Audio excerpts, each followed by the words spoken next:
সোমার গল্পের আসরে সবাইকে স্বাগত। আজ পড়ব সমকালীন লেখক সুকান্ত গঙ্গোপাধ্যায়ের লেখা রহস্য উপন্যাস পাহাড়ে রহস্যের মেঘ এর শেষ পর্ব। এর আগের পর্বে দেখেছি দীপকাকু ও ঝিনুক লেপচা জগতে বেড়াতে গিয়ে কিভাবে মঠ অধ্যক্ষের খুনের কিনারা করতে ব্যস্ত হয়ে পড়েছিল। উপন্যাস শুনতে শুনতে ভিডিও লাইক শেয়ার করতে ভুলো না, এবং যারা এখনও চ্যানেলটি সাবস্ক্রাইব করনি তারা অবশ্যই সাবস্ক্রাইব করে দিও। শুরু করছি পাহাড়ে রহস্যের মেঘ। আজও বাবা মার সঙ্গে সাইট সিইংয়ে যাওয়া হলো না ঝিনুকের। মা অনেক করে বললেন যেতে, ঝিনুক রাজি হয়নি। ব্রেকফাস্টের পর গাড়ি করে বেরোলেন ওরা। আজ অন্য গাড়ি, নূরবুর গাড়ি সারাতে দেওয়া হয়েছে।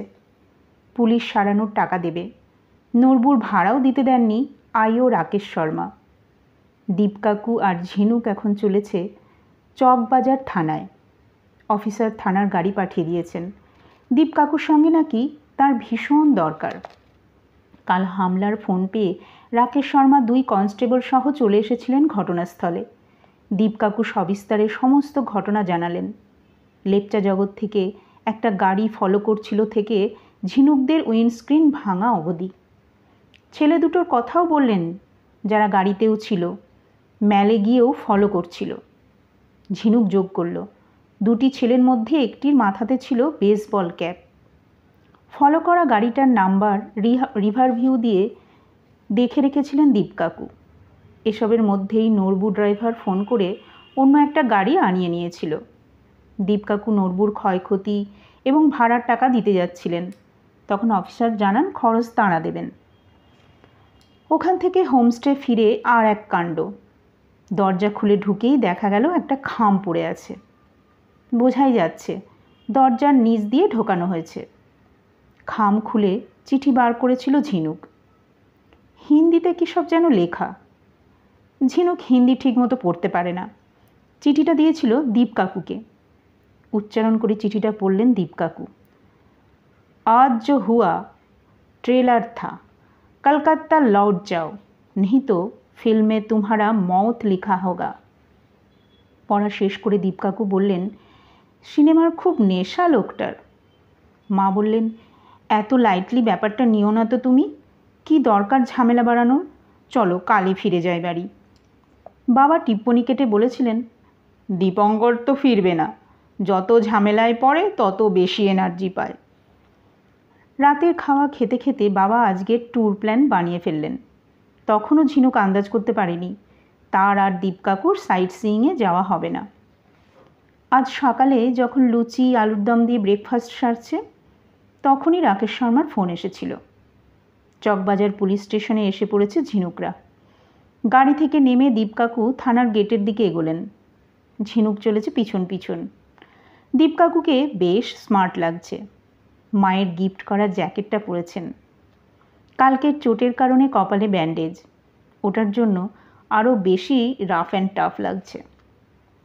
থানার গার্ডকে জিজ্ঞেস করে রাকেশ শর্মার টেবিলের সামনে চলে এসেছে ঝিনুকরা।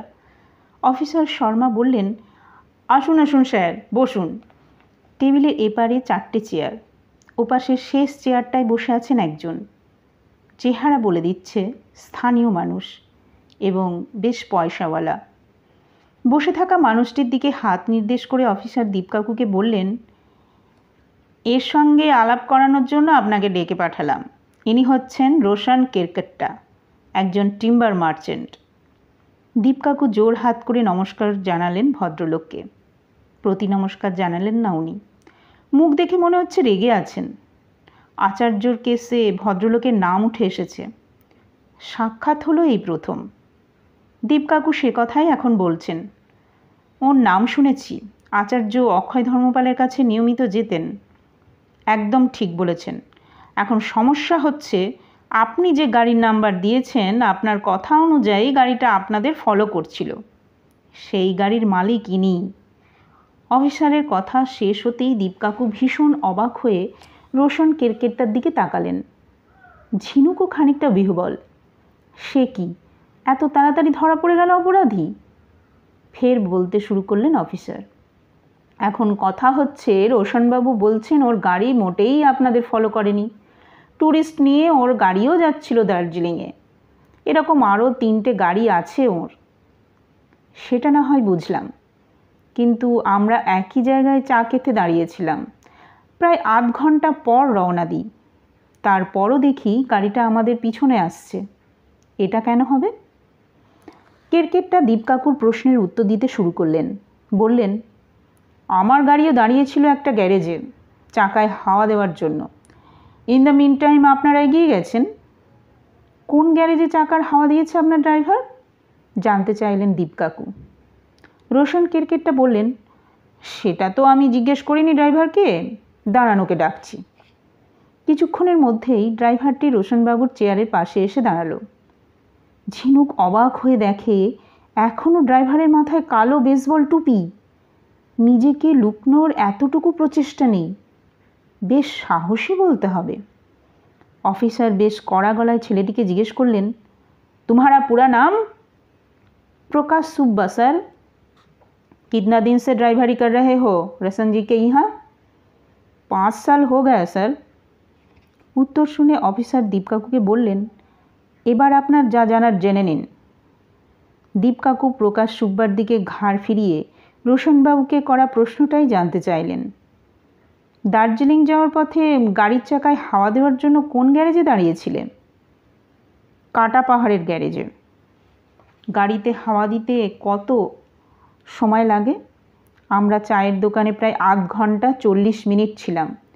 তারপর রাস্তায় এসে দেখলাম আমাদের গাড়ির পিছনে তোমার গাড়ি। এটার কারণ কি? हम लोग भी चाय पिए था গ্যারেজ মে। বোঝাই যাচ্ছে সম্ভাব্য সমস্ত প্রশ্নের উত্তর গুছিয়ে নিয়ে এসেছে ড্রাইভার।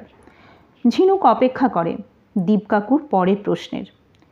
একটু ভেবে নিয়ে দীপকাকু জিজ্ঞেস করলেন, দার্জিলিং যাওয়ার ট্যুরিস্ট কোথা থেকে তুলেছিলে? চাতাইধুরা গ্রাউন্ড কার সামনে সে। তোমার গাড়ির ব্যাক সিটে আমি তো কাউকে দেখিনি। মেরা বাগল মে থা এক ইয়াং লড়কা। ছেলেটার মিথ্যে বলার ক্ষমতা দেখে অবাক হয়ে যায় ঝিনুক। ওর সঙ্গীকে বলে দিল ট্যুরিস্ট। ঝিনুক শিওর ওই দুজন মিলেই ঝিনুকদের গাড়ির সামনের কাঁচ ভেঙেছিল। দীপকাকু পরের প্রশ্নে গেলেন, দার্জিলিং ঘুরিয়ে এনে তোমার ট্যুরিস্টকে কোথায় ছেড়েছিলে? ঘুম স্টেশন মে, वहाँ से ट्रेन पकड़ के उसका एनजीपी जाना था। তার মানে সেই ট্যুরিস্টের সঙ্গে দেখা করতে চাইলেও পারবো না। একেবারে পাকা বন্দোবস্ত। কথাগুলো যেন নিজেকেই বললেন দীপকাকু। ফের মুখ তুলে প্রকাশ সুব্বার কাছে জানতে চাইলেন, মাউন্ট ভিউ হোটেলে তুমি আর তোমার ট্যুরিস্ট গিয়েছিলে কেন? নেহি গিয়া থা। আপনার কিছু ভুল হচ্ছে। প্রকাশের কথা কেড়ে নিয়ে রোশন কেরকেটটা বলে উঠলেন, আপনি ভুল দেখেছেন। আমাদের পাহাড়ের লোকেদের তো অনেকটা একরকম দেখতে। আপনারা প্লেনল্যান্ডের লোক চিনতে ভুল হয়ে যায় আপনাদের। কথাটা খুব একটা ভুল বলেননি ভদ্রলোক। কিন্তু ওই দুটো ছেলের দিকে যখন এগিয়ে গিয়েছিলেন দীপকাকু, ওরা পালালো কেন? এমনিই ভয় পেয়ে? একটি ছেলের মাথায় ছিল একই রকম টুপি। দীপকাকু এবার অফিসারকে বললেন, আমার যা জিজ্ঞেস করার হয়ে গেছে, আপনি এদের যেতে বলতে পারেন। রোশন কেরকেটটা হাত বাড়িয়ে হ্যান্ডশেক সারলেন অফিসারের সঙ্গে। অফিসার খানিক কুণ্ঠার সঙ্গে বললেন, সরি ফর দ্য ট্রাভেল, আপনার অনেকটা সময় নষ্ট করলাম। আরে না, ইটস অল রাইট, আপনি আপনার ডিউটি করছেন। বলার পর রোশনবাবু দীপকাকুর দিকে হাত বাড়িয়ে বললেন, আই হোপ আপনি স্বামীজির কেসটা সলভ করতে পারবেন, কিন্তু মনে রাখবেন এটা পাহাড়, কলকাতা নয়। এখানে কোনো তাড়াহুড়ো করবেন না। ঘুরিয়ে হুমকিই দিলেন রেশন কেরকেটটা। দীপকাকু কোনো উত্তর করলেন না। গোমরা মুখে হ্যান্ডশেক সারলেন লোকটির বাড়িয়ে দেওয়া হাতের সঙ্গে। চিলতে শ্লেষের হাসি নিয়ে টেবিলের সামনে থেকে সরে গেলেন রোশনবাবু। একটু পরে কথা শুরু করলেন দীপকাকু। রোশন কেরকেটটাকে থানার বাইরে যেতে দিলেন। অফিসারকে বললেন, শুনুন, আমার কোনো ভুল হচ্ছে না। এই ড্রাইভারটিই আমাদের ফলো করছিল। সঙ্গের ছেলেটা যাকে ও ট্যুরিস্ট বলছে, সে আসলে ড্রাইভারের পার্টনার। ওরা দুজন মিলেই গাড়ির কাঁচ ভেঙেছিল আমাদের। তখন ওরা মোটর বাইকে ছিল। সম্ভবত দার্জিলিংয়ের কোনো বন্ধুর বাইক ওরা ভাড়া নিয়েছিল। এরা সমস্ত অ্যালিবাই সাজিয়ে নিয়ে এসেছে। এই যে ড্রাইভারটি বলছে ট্যুরিস্টকে তুলেছে চাঁদাইধুরা গ্রাউন্ড থেকে, আপনি খোঁজ নিয়ে দেখুন, ওই এলাকার আশপাশে কোনো সিসি ক্যামেরা নেই। ফলে যে ও যে মিথ্যে বলছে এটা আপনি প্রমাণ করতে পারবেন না। পার্টনারকে আড়াল করতে চাইছে প্রকাশ এবং ওর মালিক। ছেলেটাকে মিথ্যে মিথ্যে এনজেপি পাঠিয়ে দিল।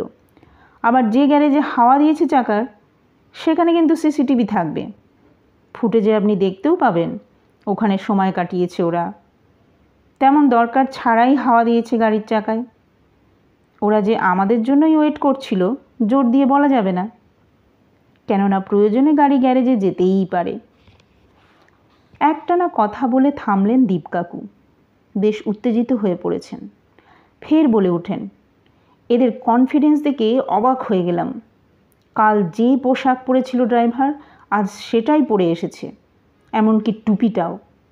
জানি এমন টাইট অ্যালিবাই দেখে আমরা কিছু করতে পারবো না। ড্রেসও সেম। সব বিষয়ে জানতে চাইলেন অফিসার। হ্যাঁ, আমি খুঁটিয়ে দেখেই বলছি। তবে এটাও ঠিক, প্রকাশকে আমি একদম সামনাসামনি দেখিনি, অনেকটাই দূরে ছিল আমার থেকে, তার উপর মাথায় টুপি, বললেন দীপ কাকু। চিন্তিত মুখে অফিসার বললেন, ড্রেস যখন সব মিলে যাচ্ছে, ছেলেটাকে সন্দেহের চোখে দেখাই উচিত। আর একজন ওর মতোই ড্রেস পরে আপনার গাড়ির কাঁচ ভাঙবে, ফলো করবে আপনাকে, এতটা কোইন্সিডেন্স পসিবল নয়।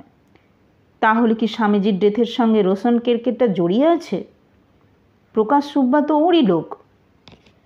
এখনই ডিসিশনে পৌঁছবেন না, আর একটু ইনভেস্টিগেট করতে দিন। আগে জানতে হবে অক্ষয় ধর্মপাল যে রাতে মারা গেলেন তখন কে গিয়েছিল মনাস্ট্রিতে, কেন গিয়েছিল। বলার পর দীপ কাকু অন্য প্রসঙ্গে চলে গেলেন। বললেন, কাল সকালের সিসিটিভি ফুটেজটা আপনি জোগাড় করুন, এই ধরুন সকাল 8টা থেকে 10টার মধ্যে। জোগাড় হয়ে যাবে, বললেন অফিসার। এমন সময় নরবু ড্রাইভার এসে দাঁড়ালো। একটা চিরকুট অফিসারের দিকে বাড়ি ধরে বলল, স্যার গাড়ি সার্ভিস হো গিয়া, বিল লিজিয়ে। বিলটা হাত বাড়িয়ে নিলেন অফিসার। চোখ বুলিয়ে বললেন, ঠিক হ্যায়, কাল এসে পেমেন্ট নিয়ে যেও। ঘাড় কাত করে নরবু। দীপ কাকু নরবুকে জিজ্ঞেস করলেন, তুমি এখন ফ্রি আছো? কোনো পার্টির বুকিং নেই তো? নেই স্যার, কিউ? তোমার গাড়িতে ঘুরতে যাব, আমার দাদা বৌদি যেখানে গেছেন। চালিয়ে স্যার, কোই বুকিং নেই হ্যায় মেরা, বলল নরবু। ওকে, হ্যাভ আ নাইস ট্রিপ, বললেন অফিসার। আজ কোথাও সাইট সিইংয়ে যাওয়া হবে না। গতকাল প্রচুর ঘোরা হয়েছে। মা বলেছেন আজ হোমস্টেতেই রেস্ট নেবেন। এখন সানরাইজ দেখে ফিরছে ঝিনুক, মা আর বাবা। দীপ কাকু আসেননি। বাবাকে কাল রাতেই বলে রেখেছিলেন, আমি আর সানরাইজ দেখতে যাব না, ভালো করে একটু ঘুমোবো, আপনারা সদর লক করে দিয়ে যাবেন। তাই করা হয়েছে। ঝিনুক টের পেয়েছে। কাল অনেক রাত অবধি জেগেছিলেন দীপ কাকু। রাত 2টো নাগাদ ঘুম ভেঙেছিল ঝিনুকে। ঘর থেকে বাইরে এসেছিল সে, দেখেছিল দীপ কাকুর রুমের বন্ধ দরজার নিচে আলো। কাল খুব ভালো ঘোরা হয়েছে ঝিনুকের। এখানে বেড়াতে আসার উদ্দেশ্য অনেকটাই সফল। থানা থেকে বেরিয়ে দীপ কাকু বাবাকে ফোন করেছিলেন। মা বাবা ছিলেন তিস্তা আর রঙ্গিত নদীর সঙ্গমস্থলে। গাড়িতে উঠে দীপ কাকু নরবুকে ওই ট্যুরিস্ট স্পটে নিয়ে যেতে বলেন। সর্পিল রাস্তা ধরে চলল গাড়ি। চারপাশে কুয়াশা, কখনো কখনো কুয়াশার মধ্যে ফুটে উঠছে আবছা বাড়িঘর, তাদের দালান, বাগান থেকে উঁকি মারছে কি সুন্দর সব ফুল। প্রাকৃতিক শোভায় ঝিনুক মোহিত হয়ে থাকলেও দীপ কাকুর মাথা থেকে প্রকাশ সুব্বার উপর রাগটা যায়নি। গাড়িতে যেতে যেতে নরবুকে একটা কাজের বরাত দেন। কাজটা হলো প্রকাশ সুব্বাকে ফলো করা। নরবুর মতো প্রকাশেরও গাড়ি থাকে লেপচা জগতের ট্যাক্সি স্ট্যান্ডে। সে কার কার সঙ্গে কথা বলছে, কোথায় গিয়ে আড্ডা মারছে, সব দেখতে হবে। তার জন্য নরবুকে পারিশ্রমিক দেবে বলেছেন দীপ কাকু। নরবু বলেছে সে কিছুতেই নেবে না টাকা। দীপ কাকু তাদের এলাকায় একটা ভালো কাজ করছেন, সন্ন্যাসীর অস্বাভাবিক মৃত্যুর কারণ খুঁজছেন। এই কাজে সে সামিল হতে চায়। দার্জিলিং যাওয়ার সময় প্রকাশী যে পিছনে গাড়ি চালিয়ে আসছিল এ কথায় সায় দিয়েছে নরবু। শুধু গাড়ির কাজ প্রকাশই ভেঙেছে কিনা শিওর হতে পারছে না। ভাবতে ভাবতে দাঁড়িয়ে পড়ে ঝিনুক। পিছন ফিরে দেখে মা বাবার থেকে অনেকটাই এগিয়ে এসেছে সে। ভিউ পয়েন্টের রাস্তা বেশ খাড়ায়। বাবার হাত ধরে সাবধানে নামছেন মা। মায়ের অন্য হাতে দীপ কাকুর দূরবীন। ওটা পাওয়ার পর থেকে কাছছাড়া করেননি। বাবা মার জন্য অপেক্ষা করে ঝিনুক। মায়ের কথা কানে আসছে। মা বললেন, আমার বাবা এই অচেনা অজানা জায়গায় হাঁটাচলা করতে বেশ ভয় করছে। কিসের ভয়? জানতে চাইলেন বাবা। দীপঙ্করকে ওরকম হুমকি চিঠি দিয়ে গেল, ওকে না পেয়ে হয়তো আমাদের উপরই হামলা চালাবে বদমাইশগুলো। মায়ের কথায় হাসছেন বাবা। বলে ওঠেন, তুমি কি ভুলে গেলে তোমার বর এক্স আর্মি ম্যান? মেয়ে মার্শাল আর্ট জানে, আমাদের প্রতি তোমার কোনো ভরসাই নেই দেখছি। মা কোনো উত্তর করলেন না, তবে আগের তুলনায় একটু সহজভাবে হাঁটতে থাকলেন। প্রায় 1 ঘন্টা বাইরে কাটিয়ে হোমস্টের সামনে ফিরল ঝিনুকেরা। মা তালা খুলতে গিয়ে থমকে গেলেন। বললেন, ভিতরে কার সঙ্গে কথা বলছে দীপঙ্কর? কে এলো এ সময়ে? ঝিনুকেরও কানে এসছে দীপ কাকুর গলা এবং আর একজনের। অতএব ফোনের কথা নয়। ফোনে হলে শুধু দীপ কাকুর গলা পাওয়া যেত। দুজনেই বাঙালি, বসেছেন ডাইনিং স্পেসে, তাই এত স্পষ্ট শোনা যাচ্ছে দুজনের গলা। বাবা বললেন, তালাটা তো খোলো। তালা খুললেন মা। ভিতরে ঢুকে দেখা গেল ডাইনিং টেবিলে ল্যাপটপ রেখে স্ক্রিনের দিকে তাকিয়ে কথা বলছেন দীপ কাকু। ঝিনুক ওর চেয়ারের পিছনে গিয়ে দাঁড়ায়। স্ক্রিনে একজন বৃদ্ধ বসে আছেন পুরনো আমলের একটা ঘরে। মানুষটি কে হতে পারে ভাবতে থাকে ঝিনুক। সম্ভবত ইতিহাসবিদ দেবতোষ মুখোপাধ্যায়। এর ফোন নম্বর হোটেল মাউন্ট ভিউয়ের মালিক নিরঞ্জনবাবুর কাছ থেকে পেয়েছিলেন দীপ কাকু। দেবতোষ মুখোপাধ্যায় গবেষণার কাজে এসেছিলেন অক্ষয় ধর্মপালের মঠে। দীপ কাকু এখন ওকে জিজ্ঞেস করছেন, আপনি যে উদ্দেশ্যে এই মনাস্ট্রিতে এসেছিলেন সেটা অক্ষয় ধর্মপাল ছাড়া এখানেকার আর কেউ জানে কি? আলোচনা করেছিলেন কারোর সঙ্গে? স্ক্রিনের বৃদ্ধ বললেন, না, আলোচনা বলতে যা বোঝায় তার কারোর সঙ্গে করিনি। কী উদ্দেশ্যে গেছি সেটা অবশ্য অক্ষয় ধর্মপালের কাছে যারা যেত তারা সকলেই জানে। সবার সামনেই তো পুরনো সমাধির বেদির ইট খুলে কার্বন টেস্টের জন্য নিয়ে এসেছিলাম আমি। টেস্টের রেজাল্ট কি জানিয়েছিলেন অক্ষয় ধর্মপালকে? জানানোর এমনি কোনো দরকার ছিল না। উনি তো জানতেনই মনাস্ট্রিটা 13 শতকের। আমাকে বলেছিলেন সমাধিবেদিটা 13 শতকের হলেও তিনি আশ্চর্য হবেন না। তবে সেটা অনঙ্গশীলের সমাধি কিনা এ ব্যাপারে নিশ্চিতভাবে বলা যাবে না। কোনোভাবেই কি নিশ্চিত হওয়া যায় না? কথা কেটে জানতে চাইলেন দীপ কাকু। বৃদ্ধ বললেন, না, শিওর হওয়ার কোনো রাস্তা নেই, কারণ বৌদ্ধরা সমাধিস্থ ব্যক্তির কোনো চিহ্নই রাখে না সমাধিবেদিতে। তবে আমি আচার্যকে ফোন করে রেজাল্ট না জানালেও উনি কিন্তু আমাকে ফোন করে ফলাফল জানতে চান, এবং সেই ফোনটা ছিল একটু বিদ্রূপ মিশ্রিত। উনি আমাকে প্রশ্ন করেন, রেজাল্ট কি হলো, সমাধিটা অনঙ্গশীলের? আমি বলেছিলাম, আপনি তো ভালো মতোই জানেন সমাধি দেখে সমাধিস্থ ব্যক্তির পরিচয় জানা যায় না, তবু কেন প্রশ্নটা করছেন? উনি বলেছিলেন, আন্দাজ তো করা যায়, আপনারা জ্ঞানী মানুষ, নানা রকম হিসেবের মাধ্যমে বের করে ফেলতেই পারেন সমাধিটা অনঙ্গশীলের কিনা। আমার কেন জানি মনে হচ্ছিল আমাকে অপমান করার জন্যই উনি কথাটা বলছেন। আসলে আমি বারবার ওকে বলেছি এই মনাস্ট্রিতেই অনঙ্গশীলের প্রয়াত হওয়ার সম্ভাবনা প্রবল। উনি সেটা মানতে চাইতেন না। বলতেন 13 শতকে এই ছোট্ট মনাস্ট্রি ঘন জঙ্গলে আবৃত ছিল। অনঙ্গশীলের মতো পরিব্রাজক জ্ঞানী লামা এই ছোট্ট মনাস্ট্রিতে থাকতে যাবেন কেন?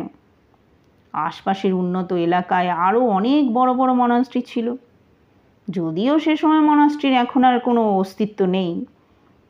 প্রাকৃতিক দুর্যোগ কিংবা অন্যান্য ধর্মাবলম্বীদের আক্রোশে বিলীন হয়েছে।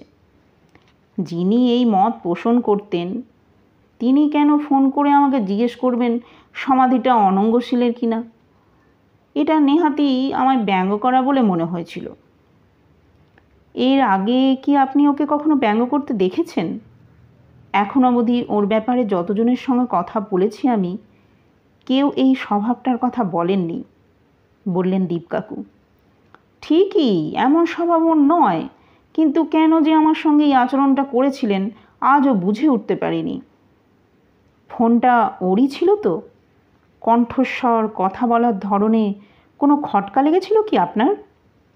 না, সেরকম কিছু লাগেনি, তবে ফোনের লাইন খুব ডিস্টার্ব ছিল। ওখানে তো টাওয়ারের প্রবলেম থাকে, তবে ফোনটা কিন্তু ওর মোবাইল নাম্বার থেকেই এসেছিল। বৃদ্ধের উত্তর শুনে চুপ করে রইলেন দীপকাকু। ঝিনুক বুঝতে পারছে দীপকাকু কী অনুমান করছেন। কোনো একজন অক্ষয় ধর্মফালের ফোন থেকে কল করেছিল দেবতোষবাবুকে। সমাধিটা অনঙ্গশীলের কিনা এ ব্যাপারে নিশ্চিত হতে চেয়েছিল সে। কে সেই লোক, আর অনঙ্গশীলই বা কে? ঝিনুক এখনও কিছু জানে না, জানার জন্য মনটা ছটফট করছে তার। ফের প্রশ্নে গেলেন দীপকাকু। বললেন, সমাধিটা যে অনঙ্গশীলের এ ব্যাপারে আপনি কতটা নিশ্চিত? তা ধরুন 90% তো বটেই। তার কারণ লেপচা জগতের মনাস্ট্রি থেকে ভুটান হয়ে তিব্বতের লাসাই যাওয়ার একটা সোজা রাস্তা ছিল বলে আমার অনুমান। ওই পথে বড় কোনো নদী কিংবা দুর্গম পাহাড় নেই, যদিও সে রাস্তা এখন খুঁজে পাওয়া ভার। চলাচল না থাকার কারণে সবই জঙ্গলে ঢেকে গেছে। 13 শতকে চলাচল ছিল। অনঙ্গশীল তিব্বতে ফেরার আগে বিশ্রাম নেওয়ার হলে লেপচা জগতের মনাস্ট্রিতেই নেবেন। থামলেন বৃদ্ধ। দীপকাকু দম ছেড়ে বললেন, এতটা সময় দেওয়ার জন্য আপনাকে অসংখ্য ধন্যবাদ। আবার যদি দরকার মনে হয় আপনার সঙ্গে যোগাযোগ করব কিন্তু। নিশ্চয়ই করবেন, আমার কর্তব্য আপনাকে সাহায্য করা। অক্ষয় ধর্মপালের মৃত্যু আমাকেও ভীষণভাবে শোকাহত করেছে। আপাতত ছাড়ছি তাহলে। হ্যাঁ, ছাড়ুন, বললেন দীপকাকু। ল্যাপটপের স্ক্রিন থেকে উধাও হলো দেবতোষ মুখোপাধ্যায়ের ছবি। দীপকাকু ল্যাপটপের ডালা নামিয়ে দিলেন। বাবা হোমস্টেতে ঢোকার পর থেকে দীপকাকুর উল্টো দিকের চেয়ারে বসে আছেন। দীপকাকু বাবাকে জিজ্ঞেস করলেন, কার সঙ্গে কথা বলছিলাম বলুন তো? ওই তো সেই ইতিহাসবিদ, হোটেল মাউন্টেন ভিউয়ের মালিক নিরঞ্জন পালের মাস্টারমশাই। এখানে এসেছিলেন বৌদ্ধ ধর্ম নিয়ে রিসার্চের কাজে। ভদ্রলোকের নামটা ঠিক মনে পড়ছে না। ঝিনুক নামটা বলে দেয়। দীপকাকু বলেন, একদম ঠিক, ওর সঙ্গে কথা বলে অনেক উপকার হলো। কি কথা হলো একটু বলো আমাদের, বললেন বাবা। ঝিনুক বাবার পাশের চেয়ারে গিয়ে বসে। মা নিজের রুমে চলে গিয়েছিলেন। বেরিয়ে এসে বললেন, দীপঙ্করের চা খাওয়া হয়নি, এদের চা দিতে বলো। বাবা ফোন বের করতে যাচ্ছিলেন পকেট থেকে। দোরগোড়ায় এসে দাঁড়ালো ট্রে আর ফ্লাস্ক হাতে হোমস্টের একটি ছেলে। ঝিনুক সকলের জন্য চা ঢালতে লাগলো। দীপকাকু বলতে শুরু করলেন, আজ সকালে ঘুম থেকে উঠে দেবতোষবাবুকে ফোন করলাম। নিজের পরিচয় দিয়ে বললাম ভিডিও চ্যাট করতে চাই। উনি রাজি হয়ে গেলেন। থেমে গিয়ে চায়ের কাপে চুমুক দিলেন দীপকাকু। ফের বলতে থাকলেন, দেবতোষবাবুর সম্বন্ধে জানার পর থেকে আমার মনে হয়েছিল ওর সঙ্গে কথা বললে এই কেসের তদন্তে অনেকটাই এগিয়ে যেতে পারবো। কিন্তু ওর সঙ্গে আলোচনার আগে বৌদ্ধ ধর্ম সম্পর্কে আমার খানিকটা ধারণা থাকা দরকার। তাই গতরাতে আমি অনেকক্ষণ অবধি ল্যাপটপে বৌদ্ধ ধর্ম নিয়ে পড়াশোনা করেছি। করে লাভ হলো বেশ। দেবতোষবাবুর সঙ্গে বিষয়টা নিয়ে কথা চালাতে পারলাম। 13 শতকে বৌদ্ধ ধর্মের প্রসার নিয়ে গবেষণা করতে গিয়ে দেবতোষবাবু দেখেন ওই সময় তিব্বত থেকে প্রচুর যুবক সন্ন্যাসী ভারতে আসত বৌদ্ধ ধর্মের পাঠ নিতে। তারা নিজেদের ভাষায়, মানে ভুটীয় ভাষায় অনুবাদ করত এখানকার পালি বা সংস্কৃত ভাষায় লিখিত বৌদ্ধ ধর্মগ্রন্থ। তখন তো গ্রন্থ মানে সবই পুঁথির আকার। সেই অনুদিত পুঁথি নিয়ে তারা ফিরে যেতেন তিব্বতে। অনেকের আবার ফেরা হতো না। তারা কেউ হয়তো ভারতের কোনো সংগ্রামে থেকে যেতেন, অথবা কোনো অসুখে অকাল প্রয়াণ ঘটত। থামলেন দীপকাকু। কাপ তুলে চা খাচ্ছেন। রুম থেকে বেরিয়ে এসেছেন মা। মন দিয়ে দীপকাকুর কথাগুলো শুনছেন। ফের বলা শুরু করলেন দীপকাকু। দেবতোষবাবু গবেষণা করতে গিয়ে দেখেছেন যে অনঙ্গশীল নামে এক বৌদ্ধ ভিক্ষু তিব্বতের লাসার এক মঠ থেকে ওড়িশার রত্নগিরি সংগ্রামে গিয়েছিলেন। তাদের ধর্ম সম্বন্ধে বিশদে পড়াশোনা করতে। রত্নগিরি এখানকার কটক শহরের খুব কাছেই। 2 বছর রত্নগিরিতে থেকে উনি বৌদ্ধ ধর্ম সম্বন্ধে শিক্ষালাভ যেমন করেন, তেমনি বজ্র ডাকতন্ত্রের পুঁথির অনুবাদ করেন ভুটীয় ভাষায়। 2 বছর বাদে এক বৌদ্ধ পূর্ণিমার পর তিব্বতের উদ্দেশ্যে রওনা হন। তারপর ওর গতিবিধি নিয়ে অনেক মিসিং লিঙ্ক। তখন যানবাহনের কি ব্যবস্থা ছিল, মানে 13 শতকে? জানতে চাইল ঝিনুক। বেশিরভাগটাই পায়ে হেঁটে। গরুর গাড়ি ছিল, ঘোড়ার চল এদিকে তখনও ততটা হয়নি। পাহাড়ে তো নয়ই, বললেন দীপকাকু। ঝিনুক বলে, উরি বাবা, পায়ে হেঁটে তিব্বতে পৌঁছতে তো বছর ঘুরে যাবে। অনঙ্গশীল তিব্বতে পৌঁছতে পারেননি বলে চায়ের কাপে চুমুক দিলেন দীপকাকু। ফের বলতে থাকলেন, বিহারের কিষানগঞ্জের কাছে এক বৌদ্ধ মঠে অনঙ্গশীল যে পৌঁছেছিলেন সেটার তথ্য পাওয়া গেছে। তারপর আর কোনো খবর নেই। দেবতোষবাবুর ধারণা, কিষানগঞ্জ থেকে যদি লাসাই যাওয়ার সব থেকে শর্টেস্ট রুট ভাবা যায়, তাহলে তখনকার রোডম্যাপ অনুযায়ী লেপচা জগৎ দিয়ে যেতে হবে। সেই সময় লেপচা জগতের এখনকার বৌদ্ধ মঠটি ছিল। অনঙ্গশীল কি লাসা যাওয়ার দীর্ঘক্ষণ পথ পাড়ি দেওয়ার আগে এখানকার মঠে কিছুদিনের জন্য বিশ্রাম নেবেন না? দেবতোষবাবুর অনুমান, অনঙ্গশীল এখানকার মনাস্ট্রিতেই ওঠেন এবং কোনো অসুখে এই মঠেই প্রয়াত হন। দীপকাকু থামতে বাবা বলে উঠলেন, যাই বলো বাপু, এত অনুমান দিয়ে কখনো সত্য প্রতিষ্ঠিত হয় না। হতো যদি এই মঠে অনঙ্গশীলের ব্যবহার্য কিছু বা কোনো স্মারক পাওয়া যেত, বললেন দীপকাকু। বাবা বললেন, আরও অনেক কিছুই তো পাওয়ার কথা। 13 শতকের মঠ মানে অনেক ঘটনার সাক্ষী। এদিকে তোমরা বলছো মঠে 200-300 বছরের পুরনো কিছু জিনিস আছে। এরকম তো হওয়ার কথা নয়। এই একই কথা দেবতোষবাবু বলেছিলেন আচার্যকে। উত্তরে আচার্য অক্ষয় ধর্মপাল নাকি বলেন, অতীত কে অন্ধের মে খো গই হ্যায় সব। আমি দেবতোষবাবুকে জিজ্ঞেস করলাম, ওই মঠে কোনো গোপন কক্ষ নেই তো, যেখানে অনেক প্রাচীন জিনিস লুকোনো আছে? উনি বললেন, রীতি অনুযায়ী মঠে কোনো গোপন কুঠুরি থাকার কথা নয়। আমি আচার্যকে জিজ্ঞেস করেছিলাম, উনিও বলেছিলেন কোনো গুপ্ত কক্ষ নেই তার মঠে। তবে ইতিহাস ঘাঁটলে দেখা যাবে অনেক সংগ্রামে গোপন কক্ষ ছিল। লুটপাটের ভয়ে সেখানে লুকোনো থাকতো সোনা দানা, পুঁথি, প্রাচীন মূর্তি। এই কথা মাথায় রেখে আমি লেপচা জগতের মঠে অনুসন্ধান চালাই। এ ব্যাপারে আচার্যও আমাকে সাহায্য করেন, কিন্তু লাভের লাভ কিছুই হয়নি। পাওয়া যায়নি কোনো গোপন কক্ষ। অনঙ্গশীল যে এখানে এসেছিলেন তারও কোনো প্রমাণ নেই। কথা কেটে ঝিনুক বলে ওঠে, এমনও তো হতে পারে কোনো গোপন কক্ষ আছে, ওরা খুঁজে পাননি। সেটা একটু অস্বাভাবিক। আচার্য নিজের মঠের প্রতি ইঞ্চির সঙ্গে পরিচিত। তিনি যদি খুঁজে না পান, তাহলে ধরে নিতে হবে গুপ্তকক্ষ নেই। এছাড়া আর একটা রীতি বৌদ্ধ সন্ন্যাসীদের মধ্যে আছে।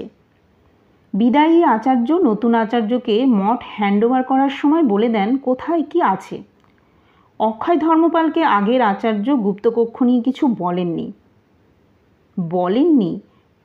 এটা তুমি কিভাবে শিওর হচ্ছ? হয়তো বলেছেন, অক্ষয় ধর্মপাল সেটা গোপন করে গেছেন দেবতোষবাবুর কাছে, বললেন বাবা। দীপকাকু বললেন, হ্যাঁ, সেরকমটা হতেই পারে। আমাকে একবার মনাস্ট্রিতে গিয়ে অনুসন্ধান চালাতে হবে। কথা থামিয়ে দীপকাকু বলে উঠলেন, কী ব্যাপার, এখনো ব্রেকফাস্ট দিল না? হাত ঘড়ি দেখে নিয়ে বাবা বললেন, 1 ঘন্টা হয়নি এখনও। না হোক, আপনি ওদের ফোন করে একটু তাড়া দিন তো, খিদে পেয়ে গেছে। মাথার কাজ করলে বড্ড খিদে পায়। দীপকাকুর কথা শুনে মোবাইল বের করলেন বাবা। ফোন করছেন হোমস্টের কিচেনে। ঝিনুক অন্যমনস্ক হয়ে গেছে। পৌঁছে গিয়েছে 13 শতকে। তখনকার রাস্তাঘাটে লোকজন খুবই কম, যানবাহন প্রায় নেই। বৌদ্ধ ভিক্ষু অনঙ্গশীল পায়ে হেঁটে পথ অতিক্রম করছেন। মুণ্ডিত মস্তক, পরনে গেরুয়া চিবর হাওয়ায় উথাল পাথাল। কাঁধের ঝোলায় বৌদ্ধ ধর্মের নানান স্মারক পুঁথি। এসব নিয়ে তিনি নিজের দেশে ফিরতে পারেননি। আজ 100 বছর পর অনঙ্গশীলের জন্য মন খারাপ করে ঝিনুকের। ব্রেকফাস্টে দিল ফুলকপির পরোটা আর অমলেট। একমাত্র দীপ কাকু খেলেন 2টো পরোটা। ঝিনুকের তো একটা খেয়েই হিমশিম অবস্থা। চা খেতে খেতে দীপ কাকু এখন বললেন, যাই একবার পাশের হোমস্টেতে যাই। মালিক বলেছিল যেতে, যাওয়াই হয়নি। এই লোকটা হয়তো কিছু ইনফরমেশন দিতে পারবে আচার্যর ব্যাপারে। আমি কি তোমার সঙ্গে যাব? জিজ্ঞেস করলেন বাবা।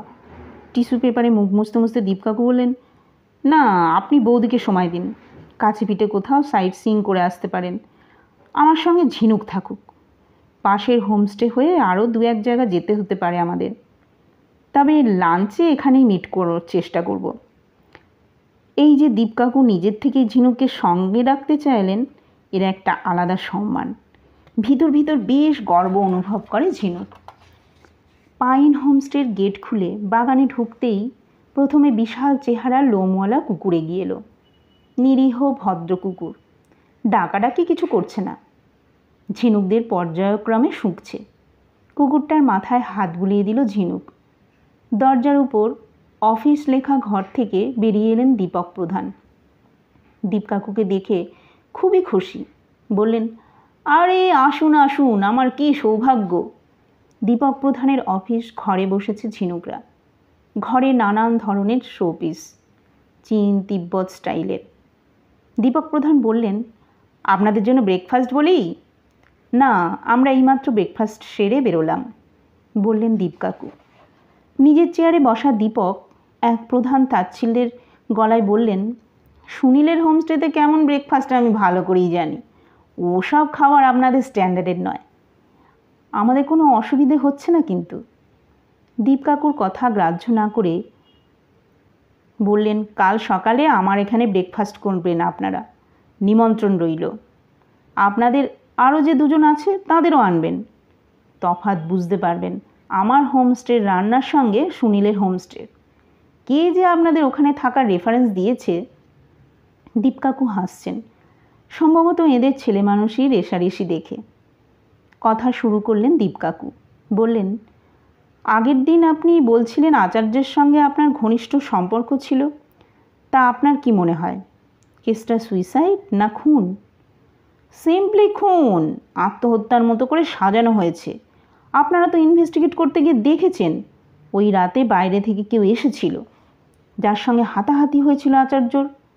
এই লোকটাই আচার্যকে খুন করে পালিয়েছে। কেন খুন করলো বলে আপনার মনে হয়? লোকটা কি কোনো কিছু চুরি করতে এসেছিল?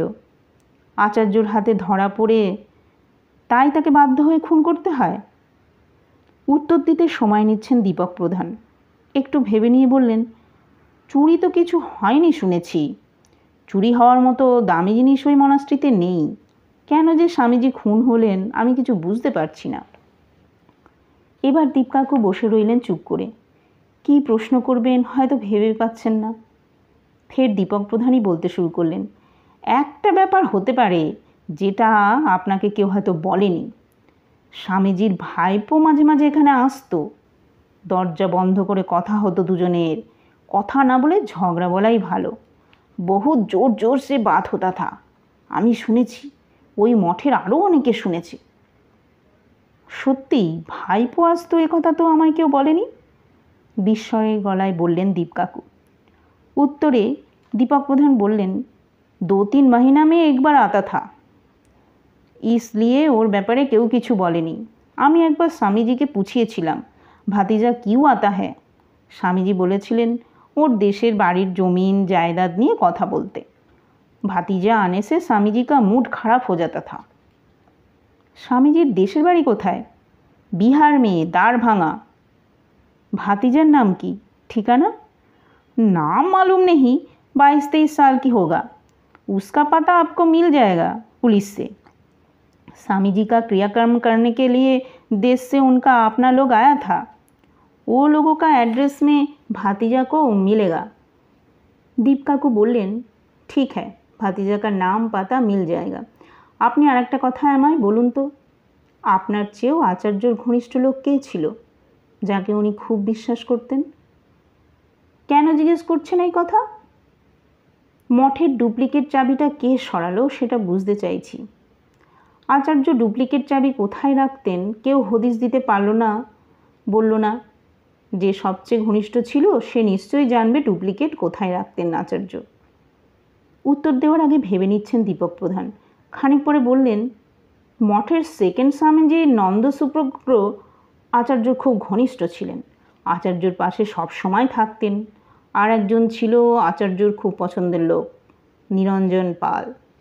উনি সপ্তাহে একদিন আসতেন, গোটা দিনটাই আচার্যর সঙ্গে কাটাতেন।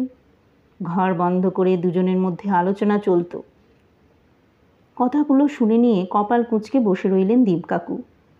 বেশ অনেকটা সময় ধরেই ভেবে যাচ্ছেন।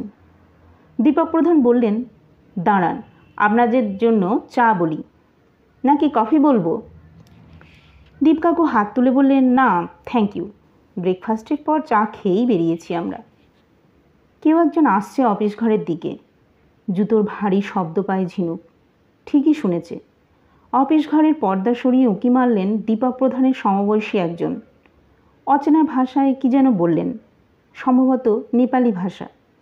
দীপক প্রধানও একই ভাষায় উত্তর দিলেন। ঝিনুক দীপ কাকুর কথা মোটামুটি আন্দাজ করতে পারল। উনি সাদর অভ্যর্থনা জানালেন অতিথিকে। নিজেদের ভাষায় যা বললেন তা হলো, এসো এসো, তোমার সঙ্গে একজনের আলাপ করিয়ে দিই। ভদ্রলোক এসে বসলেন একটি চেয়ারে। দীপকবাবু এবং দীপ কাকুকে বললেন, উনি হচ্ছেন ব্লু অর্কিড হোমস্টের মালিক বীরেন্দ্র তামাং। দীপ কাকু বীরেন্দ্র তামাংয়ের দিকে ঘুরে হ্যান্ডশেক করলেন। বললেন, আমি একবার আপনার কাছে যেতাম, ভালোই হলো দেখা হয়ে গিয়েছে। Professor Debtosh Mukherjee last time আপনার হোমস্টেতে উঠেছিলেন তো? হ্যাঁ, কেন বলুন তো? অবাক হয়ে জানতে চাইলেন বীরেন্দ্র তামাং। দীপক প্রধান এবার দীপ কাকুর পরিচয় দিলেন বীরেন্দ্র তামাংকে। বললেন, পুলিশের সঙ্গে ইনিও তদন্ত করছেন সন্ন্যাসীর রহস্য মৃত্যুর। বেশ অবাক হয়ে বীরেন্দ্র তামাং দীপ কাকুকে বললেন, সন্ন্যাসীর ডেথের সঙ্গে আমার কি রিলেশন? আমি শুধু আপনার হোমস্টেতে যাব একটা রুম দেখতে, যে রুমে ছিলেন প্রফেসর মুখার্জি। বললেন দীপ কাকু। কেন, সে রুমে কি আছে? অবাক হয়ে জানতে চাইলেন বীরেন্দ্র। দীপ কাকু বলেন, এটা একটা রুটিন ইনভেস্টিগেশন। আমার যাওয়া নিয়ে আপনার যদি কোনো আপত্তি থাকে পুলিশকে ইনফর্ম করুন। সঙ্গে সঙ্গে মুখভঙ্গি পাল্টে গেল বীরেন্দ্র তামাংয়ের। বললেন, अरे ना ना, इसमें पुलिस को फ़ोन करने का क्या है? आप मेरा होमस्टे में आएंगे, ये तो अच्छी बात है। চলুন, এখনই চলুন। বলার পর বীরেন্দ্র দীপক বাবুকে বললেন, চল दीपक, तू भी चल। जरूर जाएंगे, अच्छा से चाय पिलाना हम लोगों को, বলে চেয়ার ছেড়ে উঠলেন দীপক প্রধান। ঝিনুক এখন লেপচা জগতের মঠের বাইরে পায়চারি করছে। বেলা 1টা বাজতে চলল। পাহাড়ের নরম রোদ দেখে সময় বোঝার উপায় নেই। লাঞ্চের টাইম হয়ে গিয়েছে। মা ফোন করলেন বলে। দীপ কাকু বলেছিলেন লাঞ্চ করতে ফিরবেন হোমস্টেতে। সেসব ভুলে উনি এখন মনাস্ট্রির ভিতর গুপ্ত কক্ষ খুঁজতে ব্যস্ত। সঙ্গে পুলিশ ফোর্স আছে 5 জন। দীপ কাকু অফিসারকে বলে ওদের আনিয়েছেন। সবাই মিলে মনাস্ট্রির দেওয়ালে মেঝেতে লাঠি ঠুকে বোঝার চেষ্টা করছে কোথায় আছে গোপন কুঠুরি। ওদের সঙ্গে খানিক আগে ঝিনুকও ছিল। ওই আলো আঁধারির মধ্যে ঠুকঠুক শুনতে শুনতে বোর হয়ে বেরিয়ে এসেছে। দীপ কাকুর সঙ্গে পুলিশ ছাড়াও আছেন দীপক প্রধান এবং মঠের সন্ন্যাসী নন্দ সুপ্রজ্ঞ। বীরেন্দ্র তামাংয়ের হোমস্টে ব্লু অর্কিড থেকে ঘুরে এখানে এসেছে ঝিনুকরা। ব্লু অর্কিডকে হোমস্টে না বলে আজ তো একটা হোটেলই বলা যায়। বেশ ঝাঁ তকতকে থাকার ব্যবস্থা। প্রফেসর মুখোপাধ্যায় যেখানে ছিলেন সেই রুমে নিয়ে গেলেন বীরেন্দ্র তামাং। দীপক প্রধানও ছিলেন সঙ্গে। দীপ কাকু দুজনকে বললেন, আপনারা প্লিজ এখান থেকে চলে যান, আমি নিজের মতো কিছু ইনভেস্টিগেট করব। ওকে, নো প্রবলেম, বলেছিলেন বীরেন্দ্র। সরে গিয়েছিলেন বন্ধুকে নিয়ে। দীপ কাকু রুমের ভিতরে গিয়ে খুঁটিয়ে সবটা দেখলেন। আয়নার পিছন, বেড এবং বেডসাইড টেবিলের সামনে পিছনে বোলালেন চোখ।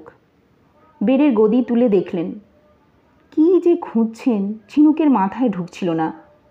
রুমের সমস্তটা দেখার পর দীপ কাকু বলেছিলেন, তুমি রুমের বাইরে যাও তো, আমি দরজাটা বন্ধ করে দিচ্ছি। তুমি দরজায় কান পেতে থাকবে, কোনো কিছু শুনতে পাও কি না বলবে আমাকে। সে না হয় বলবো, কিন্তু আপনি এই রুমে খুঁজছেনটা কি? ভিতরের কথা শোনার জন্য কোনো স্পিকার লাগানো ছিল কি না? থাকলে টেপের দাগ দেখতে পেতাম।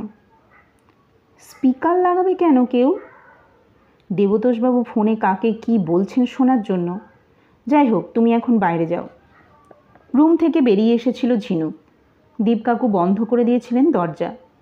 ঝিনুক পাল্লায় কান ঠেসে দাঁড়িয়ে হঠাৎ শুনতে পায় দীপকাকু আবৃত্তি করছেন, গগনে গরজে মেঘ ঘন বরষা, কুলে একা বসে আছি নাহি ভরসা।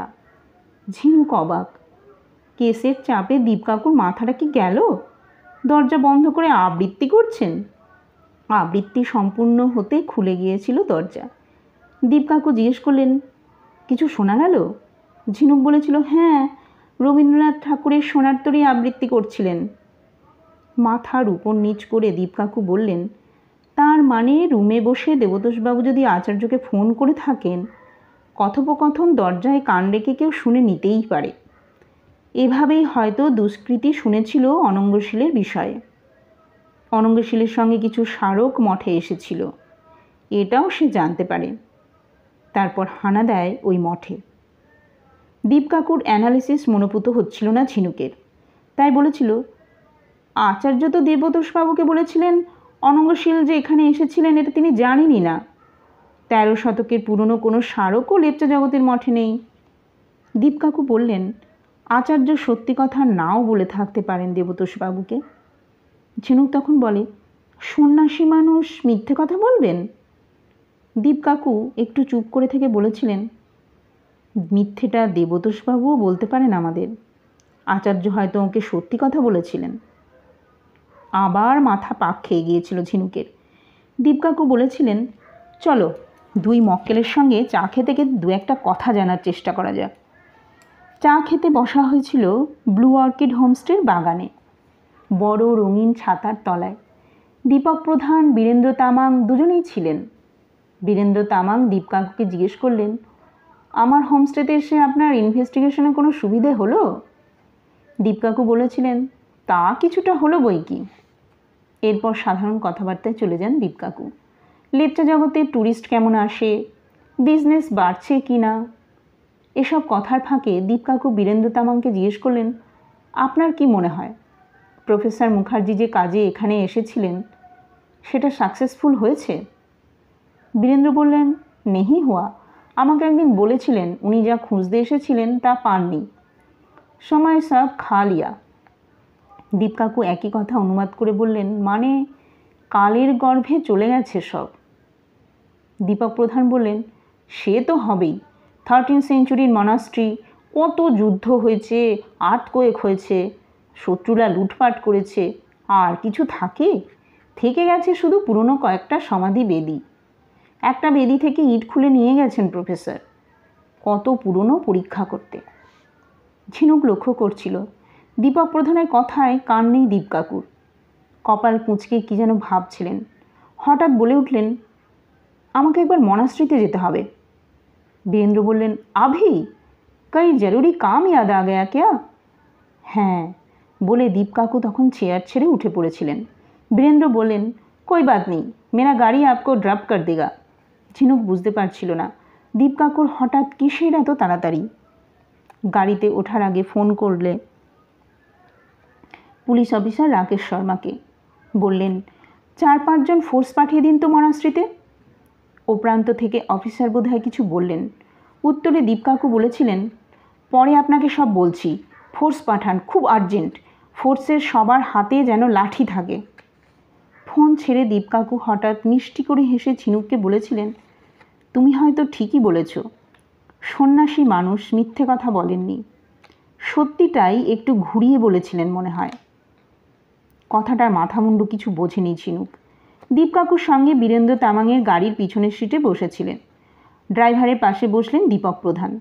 ফেরার পথে উনি নিজের হোমস্টেতে নামেননি, ঝিনুকদের সঙ্গে চলে এসেছেন মঠে। এখানে এসে দীপকাকু প্রথমে নন্দ সুপ্রজ্ঞর সঙ্গে দেখা করলেন।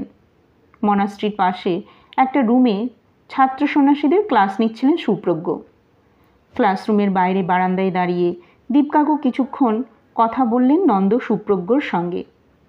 কী নিয়ে কথা হলো জানে না ঝিনুক। সে তখন অন্যমনস্ক হয়ে তাকিয়েছিল অদূরে মাঠের উপর নতুন সমাধি বেদিটার দিকে। ওখানেই চিরনিদ্রায় আছেন সদ্যপ্রয়াত অধ্যক্ষ অক্ষয় ধর্মপাল। কথোপকথনের মাঝে দীপকাকু নিশ্চয়ই নন্দ সুপ্রজ্ঞকে বলেছিলেন মনাস্ট্রিতে কোনো গুপ্ত কক্ষ আছে কিনা তিনি সন্ধান করতে চান। এ ব্যাপারে তাকে সাহায্য করতে পুলিশ আসছে। খানিক বাদেই পুলিশের ভ্যান এসে গেল। ড্রাইভার নিয়ে 5 জন পুলিশ, সবার হাতে লাঠি। দীপক প্রধান 3টে লাঠি জোগাড় করে ফেললেন মনাস্ট্রির বাগান থেকে। দীপকাকু ঝিনুককে দিলেন। নন্দ সুপ্রজ্ঞ চাবি নিয়ে এসে খুলে দিলেন মনাস্ট্রির দরজা। সবাই মিলে ঢুকে পড়া হলো মনাস্ট্রির ভিতর। ঝিনুক নিজের লাঠিখানা সুপ্রজ্ঞর হাতে ধরিয়ে দিয়ে দেখতে লাগলো কাণ্ডকারখানা। দেওয়াল মেঝে ঠুকে চলেছে সকলে। মিনিট 10 কাটিয়ে চুপি চুপি বেরিয়ে এসেছে ঝিনুক। হাঁটতে হাঁটতে চলে এসেছে মনাস্ট্রির পাশের মাঠে। মঙ্গোলিয়ান টাইপ মুখের বাচ্চা সন্ন্যাসীদের দেখে অবাক হচ্ছে ঝিনুক। এই বয়সে ঘরবাড়ি ছেড়ে চলে এসেছে। মা বাবার জন্য মন খারাপ করে না ওদের? ফোন বাজছে ঝিনুকের। ও প্রান্ত থেকে মা বললেন, কি ব্যাপার রে, তোরা যে এসে লাঞ্চ করবি বললি? আমরা বসে আছি কখন থেকে, তোরা আছিস কোথায়? আমরা মনাস্ট্রিতে। দাঁড়াও দেখি দীপকাকুর আর কতক্ষণ লাগবে এখানে, তারপর তোমায় ফোন করে বলছি। ছাড়ছি। মনাস্ট্রিতে ঢুকেই দীপকাকুর গলা পেল। বেশ জোরে জোরে বলছেন, স্টপ স্টপ, আর খুঁজতে হবে না, যা খুঁজছিলাম পেয়ে গেছি। হতচকিত হয়ে পড়ে ঝিনুক। তার মানে গোপন কুঠুরি পাওয়া গেল? দীপকাকু আছেন অবলোকিতেশ্বরের মূর্তির পিছনে মহাকালের কক্ষে। কক্ষের দরজা বেশ নিচু। মাথা নামিয়ে ঢুকে পড়ে ঝিনুক। ভিড় সরিয়ে দীপকাকুর পাশে পৌঁছে যায়। মহাকালের মূর্তির পিছনে একদম নিচে একটি পাথরের ড্রয়ার খুলে দাঁড়িয়ে আছেন দীপকাকু। ড্রয়ার একদম ফাঁকা। দীপকাকু ড্রয়ারে আঙুল দেখিয়ে বলছেন, এখানে নিশ্চয়ই ঐতিহাসিকভাবে মূল্যবান কিছু ছিল যা চুরি হয়েছে। পাশে দাঁড়িয়ে থাকা নন্দ সুপ্রজ্ঞ বললেন, আপনি কি করে নিশ্চিত হচ্ছেন? দীপকাকু গল্পটা পাল্টা প্রশ্ন করলেন, মহাকালের মূর্তির নিচে এই প্রকোষ্ঠের কথা আপনি জানতেন? দুপাশে মাথা নাড়েন সুপ্রজ্ঞ। দীপকাকু বলেন, আপনাকে তখনই জানাতেন অক্ষয় ধর্মপাল যখন আপনি এই মঠের আচার্যর দায়িত্বভার নিতেন। ঠিক একইভাবে অক্ষয় ধর্মপাল যখন মঠের দায়িত্ব পান। এই প্রকোষ্ঠের কথা জানেন তার আচার্যর থেকে। এখানে কি ছিল? হিরে? জহরত? এটা জিজ্ঞেস করলেন দীপক প্রধান। উনি দীপকাকুর ডান পাশে দাঁড়িয়ে। দীপকবাবু বললেন, থাকতেও পারে সেরম কিছু, তবে আমার মনে হচ্ছে তার থেকে দামি কিছু ছিল যা চুরি হয়ে গেছে। সে কি? তাহলে এবার কি হবে? বিস্ময় আর অসহায়তার সুরে জানতে চাইলেন নন্দ সুপ্রজ্ঞ। পাথরের ড্রয়ারটা ঠেলে বন্ধ করে দিতে দিতে দীপকাকু বললেন, ধরতে হবে চোরকে, উদ্ধার করতে হবে ইতিহাসের অমূল্য সম্পদ। পরদিন ভোর উতরে যাবে সকাল হয়েছে। ঝিনুক এখন ঘন জঙ্গলে। সামনে দীপকাকু আর নরবু ড্রাইভার। ঝিনুকরা চলেছে বিশেষ এক অভিযানে। কাল সন্ধে নাগাদ নরবু ফোন করেছিল দীপকাকুকে। বলেছে দীপকাকুর কথা মতো সে কদিন ধরে ফলো করে যাচ্ছে প্রকাশ সুব্বাকে। নরবু দেখেছে প্রকাশ সন্ধ্যের পর মাঝে মাঝে জঙ্গলের মধ্যে ঢুকে যায়। পিঠে থাকে ব্যাগ। একদিন তাকে ফলো করে নরবু। দেখে গভীর জঙ্গলে একটা গাছ বাড়িতে গিয়ে উঠছে প্রকাশ। যেদিন যায় রাতটা ওখানেই কাটায় সে। পিঠ ব্যাগে থাকে স্টিলের ফোল্ডিং সিঁড়ি। ওই সিঁড়ি লাগিয়ে গাছবাড়িতে উঠে পড়ে সে। দীপকাকু জিজ্ঞেস করেছিলেন, আজ সন্ধ্যেতে প্রকাশ গেছে জঙ্গলে? নরবু বলেছিল, যায়নি। দীপকাকু তখন বলেছিলেন, ঠিক আছে, কাল সকাল সকাল আমরা জঙ্গলে ঢুকব। তুমি কোথায় দাঁড়িয়ে থাকবে বলো? পেট্রোল পাম্পের কাছে থাকবে বলেছিল নরবু। দীপকাকু তখনই ঝিনুককে প্রোগ্রামটা বলে দিয়েছিলেন। ঘুম থেকে তাড়াতাড়ি উঠে ফ্রেশ হয়ে 1 রাউন্ড চা খেয়ে বেরিয়ে পড়া হবে। রুটিন মাফিক সমস্ত কাজ হয়েছে। জঙ্গল খুব ঘন, তাই আলো বেশ কম। জঙ্গলের বাইরে ভোর হয়ে গিয়েছে বোঝাই যাচ্ছে না। ঝিঁঝির মতো জঙ্গুলে পোকা ডেকে যাচ্ছে সর্বক্ষণ।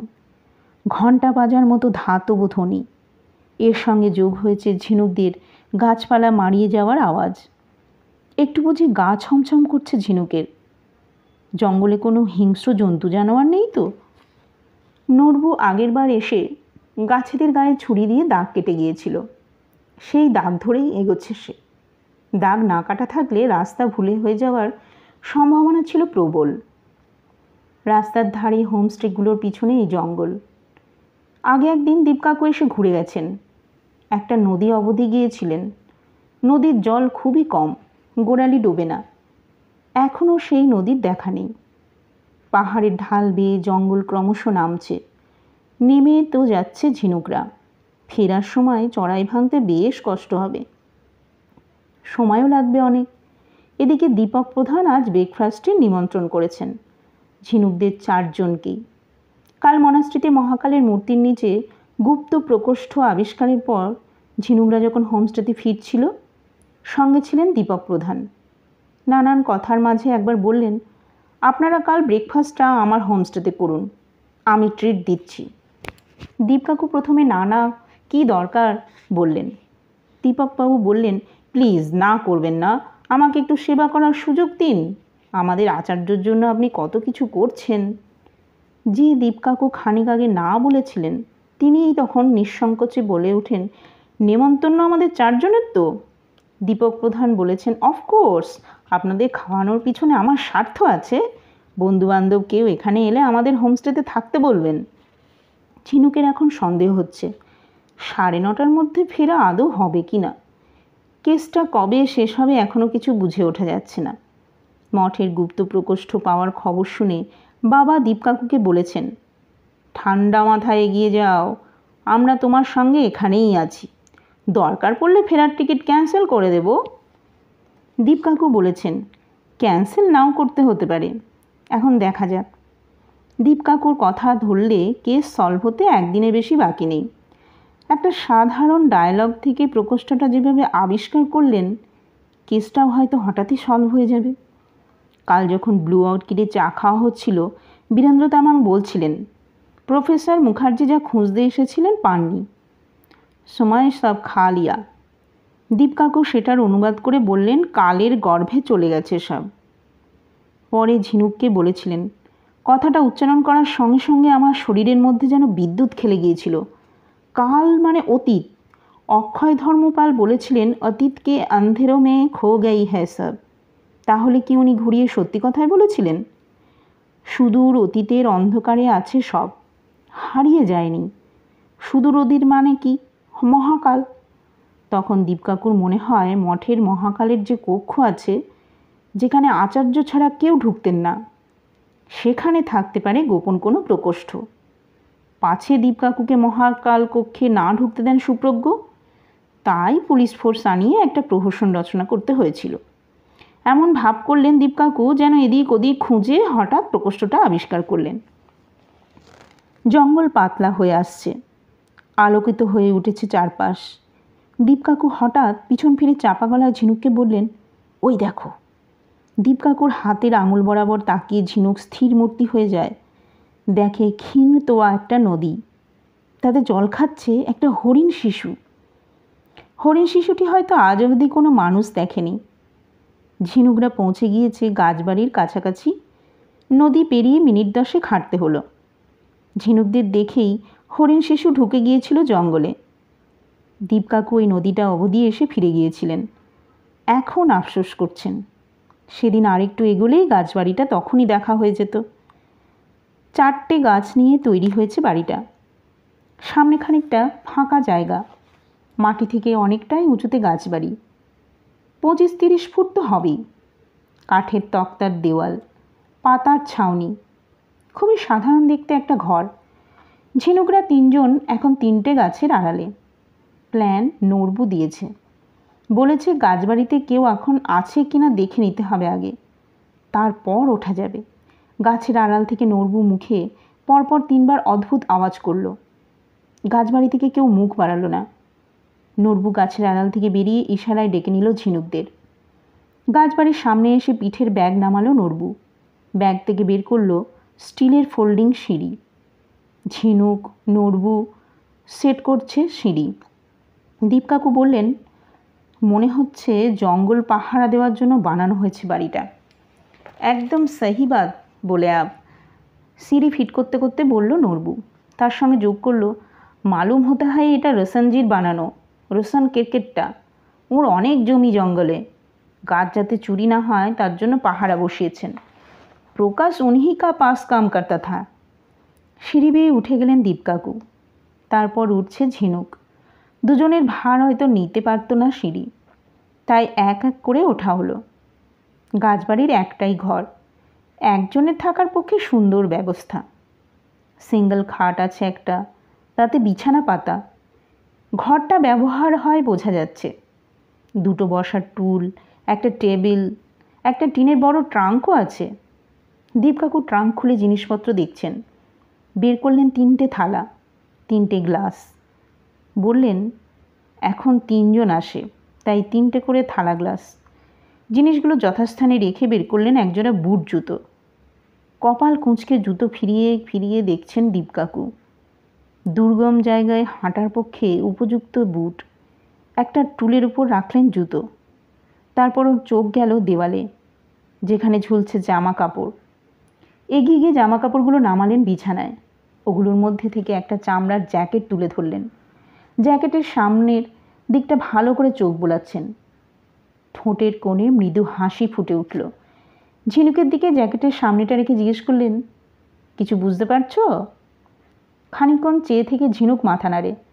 দীপ কাকু বলেন, জ্যাকেটের একটা বোতাম নতুন, আগের বোতামটা ছিঁড়ে পড়ে গিয়েছিল মনাস্ট্রির সামনে। চমকে ওঠে ঝিনুক, বলে, তাহলে কি এটা সেই খুনির জ্যাকেট? খুনি বলা এখনই ঠিক হবে না, আরও প্রমাণ দরকার। তবে জ্যাকেট এবং বুট জুতোর মালিক সেই রাতের আগন্তুক, যার সঙ্গে হাতাহাতি হয়েছিল অক্ষয় ধর্মপালের। জুতোটা মিলিটারি বুট। আমার ধারণা মনাস্ট্রির চাতালে জুতোর যে ছাপ পাওয়া গেছে তার সঙ্গে এই বুট ম্যাচ করে যাবে। তাহলে কি প্রকাশ সুব্বাই গিয়েছিল সে রাতে মনাস্ট্রিতে?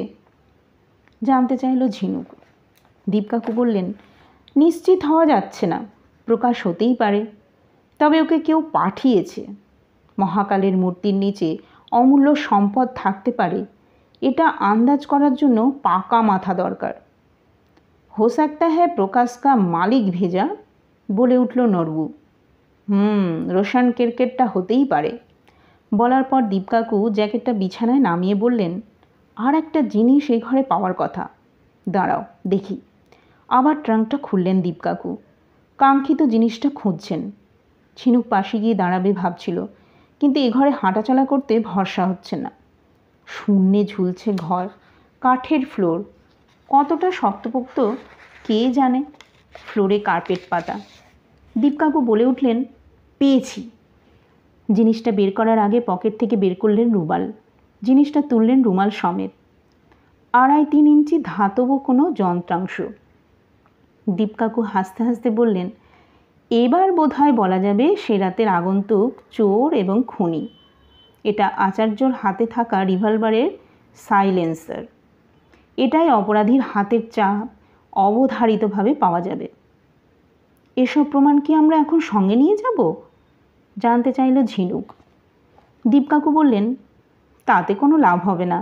এই জিনিসগুলো বাজেয়াপ্ত হয়েছে বুঝলেই অপরাধী আরও আড়ালে চলে যাবে। তার চেয়ে জিনিসগুলো যেমন ছিল তেমন করেই সাজিয়ে রাখি। খুনির একটা আস্তানা আমাদের জানা হয়ে গেল, এখন তককে তককে থেকে তাকে ধরতে হবে। দীপ কাকু কথা শেষ করে যেখানকার জিনিস সেখানে রাখতে শুরু করলেন। ঝিনুক নড়বুও হাত লাগালো। একটা জমজমাট ব্রেকফাস্ট অ্যারেঞ্জমেন্টের সামনে বসে আছে ঝিনুকরা। দীপক প্রধানের নিমন্ত্রণ রক্ষা করতে এসেছে।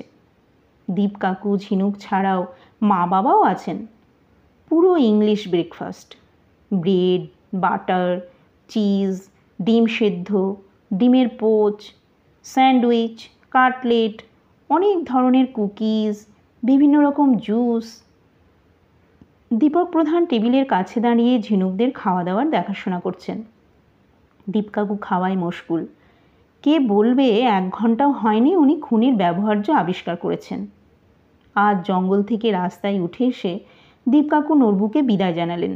বললেন, আবার হয়তো যেতে হবে ওই গাছবাড়িতে, তোমাকে ডেকে নেব। শিওর স্যার, বলে চলে গিয়েছিল নরবু। এরপর দীপকাকু নিজের প্যান্ট শার্ট ঝাড়তে ঝাড়তে বলেছিলেন, তুমিও ঝেড়ে নাও। দীপক প্রধান যেন বুঝতে না পারে জঙ্গল গিয়েছিলাম।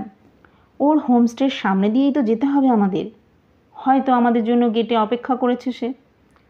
ঝিনুক নিজের জামা কাপড় থেকে জঙ্গলের পাতা ধুলো ঝাড়তে ঝাড়তে জিজ্ঞেস করেছিল, আপনি কি দীপক প্রধানকেও সন্দেহের তালিকায় রাখছেন?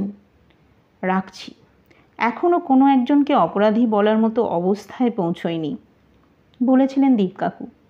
অভ্রান্ত অনুমান করেছিলেন দীপকাকু। দীপক প্রধান ঝিনুকদের পথ চেয়ে দাঁড়িয়েছিলেন নিজের হোমস্টের সামনে।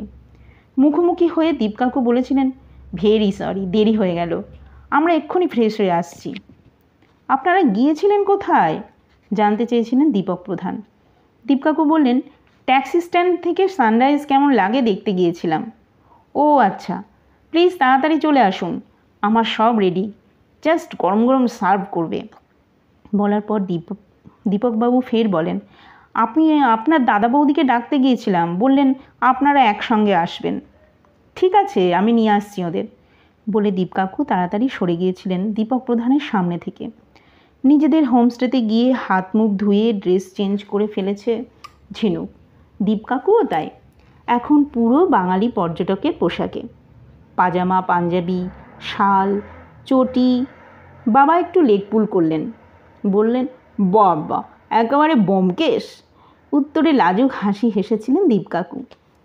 পাইন হোমস্টের পিছনের বারান্দায় ছাতা টাঙিয়ে খাবার টেবিল রাখা হয়েছে। এখান থেকে দেখা যাচ্ছে ঢাল বেয়ে নেমে যাওয়া জঙ্গল, যে জঙ্গল থেকে আজ সকালেই ঘুরে এসেছে ঝিনুকরা। দীপকাকুর ফোন বাজছে। খাওয়া থামিয়ে পাঞ্জাবির পকেট থেকে বের করলেন ফোন সেট। স্ক্রিন দেখে নিয়ে কানে রাখলেন ফোন। বললেন, হ্যাঁ বলুন। আচ্ছা আসছি এক্ষুনি, বলে কল কাটলেন দীপকাকু। টিস্যু পেপার তুলে নিয়ে হাত মুছতে লাগলেন। বাবা জিজ্ঞেস করলেন, কার ফোন? আমাদের হোমস্টের মালিকের, বললেন দীপকাকু। ডাকছো কেন সে? বাবার প্রশ্নের উত্তরে দীপকাকু বললেন, আমাকে একটা জিনিস দেখাবে। দীপক প্রধান বললেন, এত আর্জেন্ট কিসের? ব্রেকফাস্টটা কমপ্লিট করুন, পাশেই তো যাবেন। সৌজন্যের হাসি হেসে দীপকাকু বললেন, খাওয়া হয়ে গেছে আমার। আরে চাটাই তো খাননি এখনও, দেখুন কেমন ফ্লেভার। দীপক প্রধান বলা শেষ করতেই খানিক দূরে দাঁড়িয়ে থাকা ওয়েটারটি এগিয়ে এলো চা ঢেলে দিতে। দীপকাকু হাতের ইশারায় তাকে মানা করে নিজেই পর থেকে চা ঢালতে লাগলেন কাপে। দীপক প্রধান ওয়েটারের কানের কাছে মুখ নিয়ে গিয়ে কি যেন বললেন। ওয়েটার চলে যাচ্ছে। দীপক প্রধান বাবাকে বললেন, আপনাদের জন্য আরও একটা গরম কাটলেট আনতে বললাম, ঠান্ডাগুলো খেতে হবে না, ছেড়ে দিন। আরে না না, পেট ভরে গেছে আমার, আর খেতে পারবো না, চলি, চাটা সত্যিই খুব ভালো। দীপক প্রধানকে বলে দীপকাকু ঘুরে গিয়ে হাঁটা দিলেন। ঝিনুক চলল পিছনে। আন্দাজ করতে পারছে দীপকাকুকে কি দেখাবেন সুনীল কার্জি। একটা গ্রুপ ফটো, আগের দিন খুঁজে পাননি। ফটোয় অক্ষয় ধর্মপালের সঙ্গে তার অনুরাগীদের দেখা যাবে। ফটোটা তোলা হয়েছিল প্রাচীন সমাধি থেকে একটা ইট খোলার পর। যে ইটটা কতটা প্রাচীন জানার জন্য নিয়ে যান গবেষক দেবতোষ মুখোপাধ্যায়। নিজেদের হোমস্টের কাছে চলে এসেছে ঝিনুকরা। হোমস্টের লাগোয়া সিঁড়ি দিয়ে নামতে যাবেন দীপকাকু। পরে যা ঘটল দেখে আঁতকে উঠল ঝিনুক। সিঁড়িতে স্লিপ খেয়ে দীপকাকু গড়িয়ে ডিগবাজি খেয়ে পড়লেন ল্যান্ডিংয়ে। মাথাটা ধাক্কা খেলো কোনো রডে। ঠং করে আওয়াজ হলো। মাথা ধরে বসে রয়েছেন দীপকাকু। ঝিনুক ওর কাছে পৌঁছানোর জন্য সিঁড়িতে পা রাখতে গিয়েও পিছিয়ে এলো। উবু হয়ে বসে দেখে দীপকাকুর স্লিপ খাওয়ার কারণ। সাবান জল পড়েছিল কি? হ্যাঁ, ঠিকই আন্দাজ করেছে ঝিনুক। সিঁড়িতে পড়ে থাকা জল দু আঙুল দিয়ে ঘষে বুঝল ডিটারজেন্ট জল পড়ে রয়েছে। কেউ ইচ্ছে করে ফেলল, নাকি কারো বালতি থেকে অসাবধানতাবশত পড়ে গিয়েছে। দীপকাকুকে তুলে দাঁড় করিয়ে কিচেনের লোকেরা। দাঁড়াতে পেরেছেন দেখে আশ্বস্ত হয় ঝিনুক। বড় কিছু অঘটন ঘটতে পারত। রেলিং ধরে খুব সাবধানে নিচে নামতে থাকে ঝিনুক। সুনীল কার্জির ঘরে বসানো হয়েছে দীপকাকুকে। উনিই আসতে চেয়েছেন। মাথার যে জায়গায় লেগেছে আইস ব্যাগ ঘষে দিচ্ছে কিচেনের একজন। সুনীল কার্জি ব্যস্ত দীপ কাকুর ফার্স্ট এড নিয়ে। কোনোই হাঁটুতে ছড়ে গিয়েছে, সাদা পাঞ্জাবি ইতস্তত রক্তের দাগ। সুনীল কার্জি কি কাজের লোক দিয়ে সিঁড়িতে সাবান জল ফেলে দিয়ে দীপ কাকুকে ডেকে পাঠিয়েছিলেন? কেন কে জানে, ঝিনুকের তেমনটাই মনে হচ্ছে। তা যদি হয়, সুনীল কার্জি আচার্যর কেসে মূল অপরাধী। দীপ কাকুর উপর একটার পর একটা হামলা চালিয়েছেন ইনি। এই অ্যাক্সিডেন্টে মারাও যেতে পারতেন দীপ কাকু। ঝিনুকের মাথায় এসব চিন্তা এলেও দীপ কাকু কিন্তু তেমন কিছু ভাবছেন বলে মনে হচ্ছে না। যথেষ্ট ভালো ব্যবহার করছেন সুনীল কার্জির সঙ্গে। বলছেন, আপনাদের মিছিমিছি ব্যস্ত করলাম। সুনীল কার্জি দীপ কাকুর কনুয়ের লিউকোপ্লাস ছেঁটে দিয়ে বললেন, ইয়ে আপ ক্যা বল রহে হ্যাঁ, আমার সিঁড়ি দিয়ে পড়ে গেছেন, দোষ তো আমার। কে যে ওখানে সাবান জল ফেললো ওসব ছাড়ুন, এখন যে কারণে ডেকেছেন সেটা দিন, বললেন দীপ কাকু। সুনীলবাবু বললেন, ইতনা জলদি ক্যা হে, অত উঁচু থেকে পড়েছেন, একটু রেস্ট নিন, তারপর নেবেন ফটোটা। প্লিজ এখনই দিন, আমি নিজের রুমে গিয়ে রেস্ট নেব। দীপ কাকুর নাছোড় ভাব দেখে সুনীল কার্জি অনিচ্ছেতেও এগিয়ে গেলেন দেওয়ালে ঝোলানো তাকের দিকে। একটা খাতার ভিতর থেকে বের করলেন ফটো। সাইজ 5x7 হবে। দীপ কাকুর হাতে দিয়েছেন ফটোটা। কিছুক্ষণ চোখ বুলিয়ে দীপ কাকু ঝট করে উঠে দাঁড়ালেন চেয়ার থেকে। বললেন, এই ফটোটা পেতে আমি পাহাড় থেকেও ঝাঁপ মারতে পারি, সিঁড়ি তো কোন ছাড়। পরের দিন সকালে ঝিনুকদের বাতাসিয়া হোমস্টেতে হই হই কাণ্ড। দীপ কাকুর কথায় পুলিশ সার্চ করতে এসেছে। ঝিনুক এখন সুনীল কার্জির ঘরে। এখানে দীপ কাকুও আছেন। ইনভেস্টিগেটিং অফিসার রাকেশ শর্মা নিজে দাঁড়িয়ে থেকে এই ঘরটা সার্চ করাচ্ছেন এক কনস্টেবলকে দিয়ে। ঘরের এক কোণে মুখ কাঁচুমাচু করে দাঁড়িয়ে আছেন সুনীল কার্জি। গতকাল সিঁড়ি থেকে পড়ার পরও দীপ কাকু ইচ্ছে করে ভালো ব্যবহার করেছিলেন সুনীল কার্জির সঙ্গে, যাতে ওর মনে না হয় আগামীকাল হোমস্টে সার্চ হবে। টের পেলেই উনি মহাকাল মূর্তির নিচের প্রকোষ্ঠ থেকে যা পেয়েছেন সরিয়ে ফেলবেন। এরকম আচমকা হানার পরেও দীপ কাকু জিনিসগুলো উদ্ধারের আর একটা ব্যবস্থা রেখেছেন। বাবাকে বসিয়ে দিয়েছেন দূরবীন হাতে। মা বাবার রুমের জানলা দিয়ে বাইরেটা দেখেছেন বাবা। ওখানে জঙ্গল। দীপ কাকু বলেছেন, কাউকে জঙ্গলের ভিতর দিয়ে পালাতে দেখলেই ফোন করবেন আমায়। অর্থাৎ সুনীল কার্জি কারো মারফত মঠ থেকে চুরি যাওয়া জিনিসগুলো পাচার করতে পারে। ভাবনার মাঝে ঝিনুকের কানে আসে দীপ কাকুর মোবাইলের রিংটোন। চোখ যায় ওর দিকে। ফোন সেট বের করে কানে নিয়েছেন। ও প্রান্তের কথা শুনে বললেন, আচ্ছা, তবে আপনি একইভাবে নজর রাখতে থাকুন। যদি দেখেন ফিরে আসছে, সেটাও আমাকে জানাবেন। লোকটাকে চিনতে পারলেন? আচ্ছা, দেখে নিচ্ছি, বলে ফোন কাটলেন দীপ কাকু। অফিসারের উদ্দেশ্যে বললেন, চলুন স্যার, ডাক এসে গেছে। হ্যাঁ চলুন, বলার পর অফিসার কনস্টেবলকে নির্দেশ দেন, তোমরা সার্চ চালিয়ে যাও, আমি ঘুরে আসছি। দুতলা সিঁড়ি ভেঙে রাস্তায় এলো ঝিনুকরা। পুলিশের জিপ দাঁড়িয়েছিল সামনে। রাকেশ শর্মা ড্রাইভারের পাশে বসলেন। ঝিনুক, দীপ কাকু পিছনের সিটে। গাড়ি যেই পেট্রোল পাম্পের কাছে পৌঁছলো, দীপ কাকু থামতে বললেন। গাড়ি থেকে নেমে ঝিনুক দেখে নরবু ড্রাইভার দাঁড়িয়ে আছে। পিঠে আগের দিনের মতো ব্যাগ, স্টিলের সিঁড়ি আছে ওতে। এবার ঝিনুক বুঝতে পারে দীপ কাকু একটা পরিকল্পনা মাফিক এগোচ্ছেন। নরবুকে আগে থেকে বলে রেখেছিলেন এখানে দাঁড়াতে। জঙ্গলে রাস্তা চিনিয়ে নিয়ে যাবে নরবু। জঙ্গলে ঢুকে পড়েছে ঝিনুকরা। আগের দিনের চেয়ে অনেক দ্রুত হাঁটতে হচ্ছে। ঝিনুক আন্দাজ করতে পারছে যাওয়া হচ্ছে গাছ বাড়িতে। কোনো একজন সেখানে রাখতে গিয়েছে মনাস্ট্রি থেকে চুরি যাওয়া জিনিসগুলো। বাবার দূরবীনে ধরা পড়েছে সে।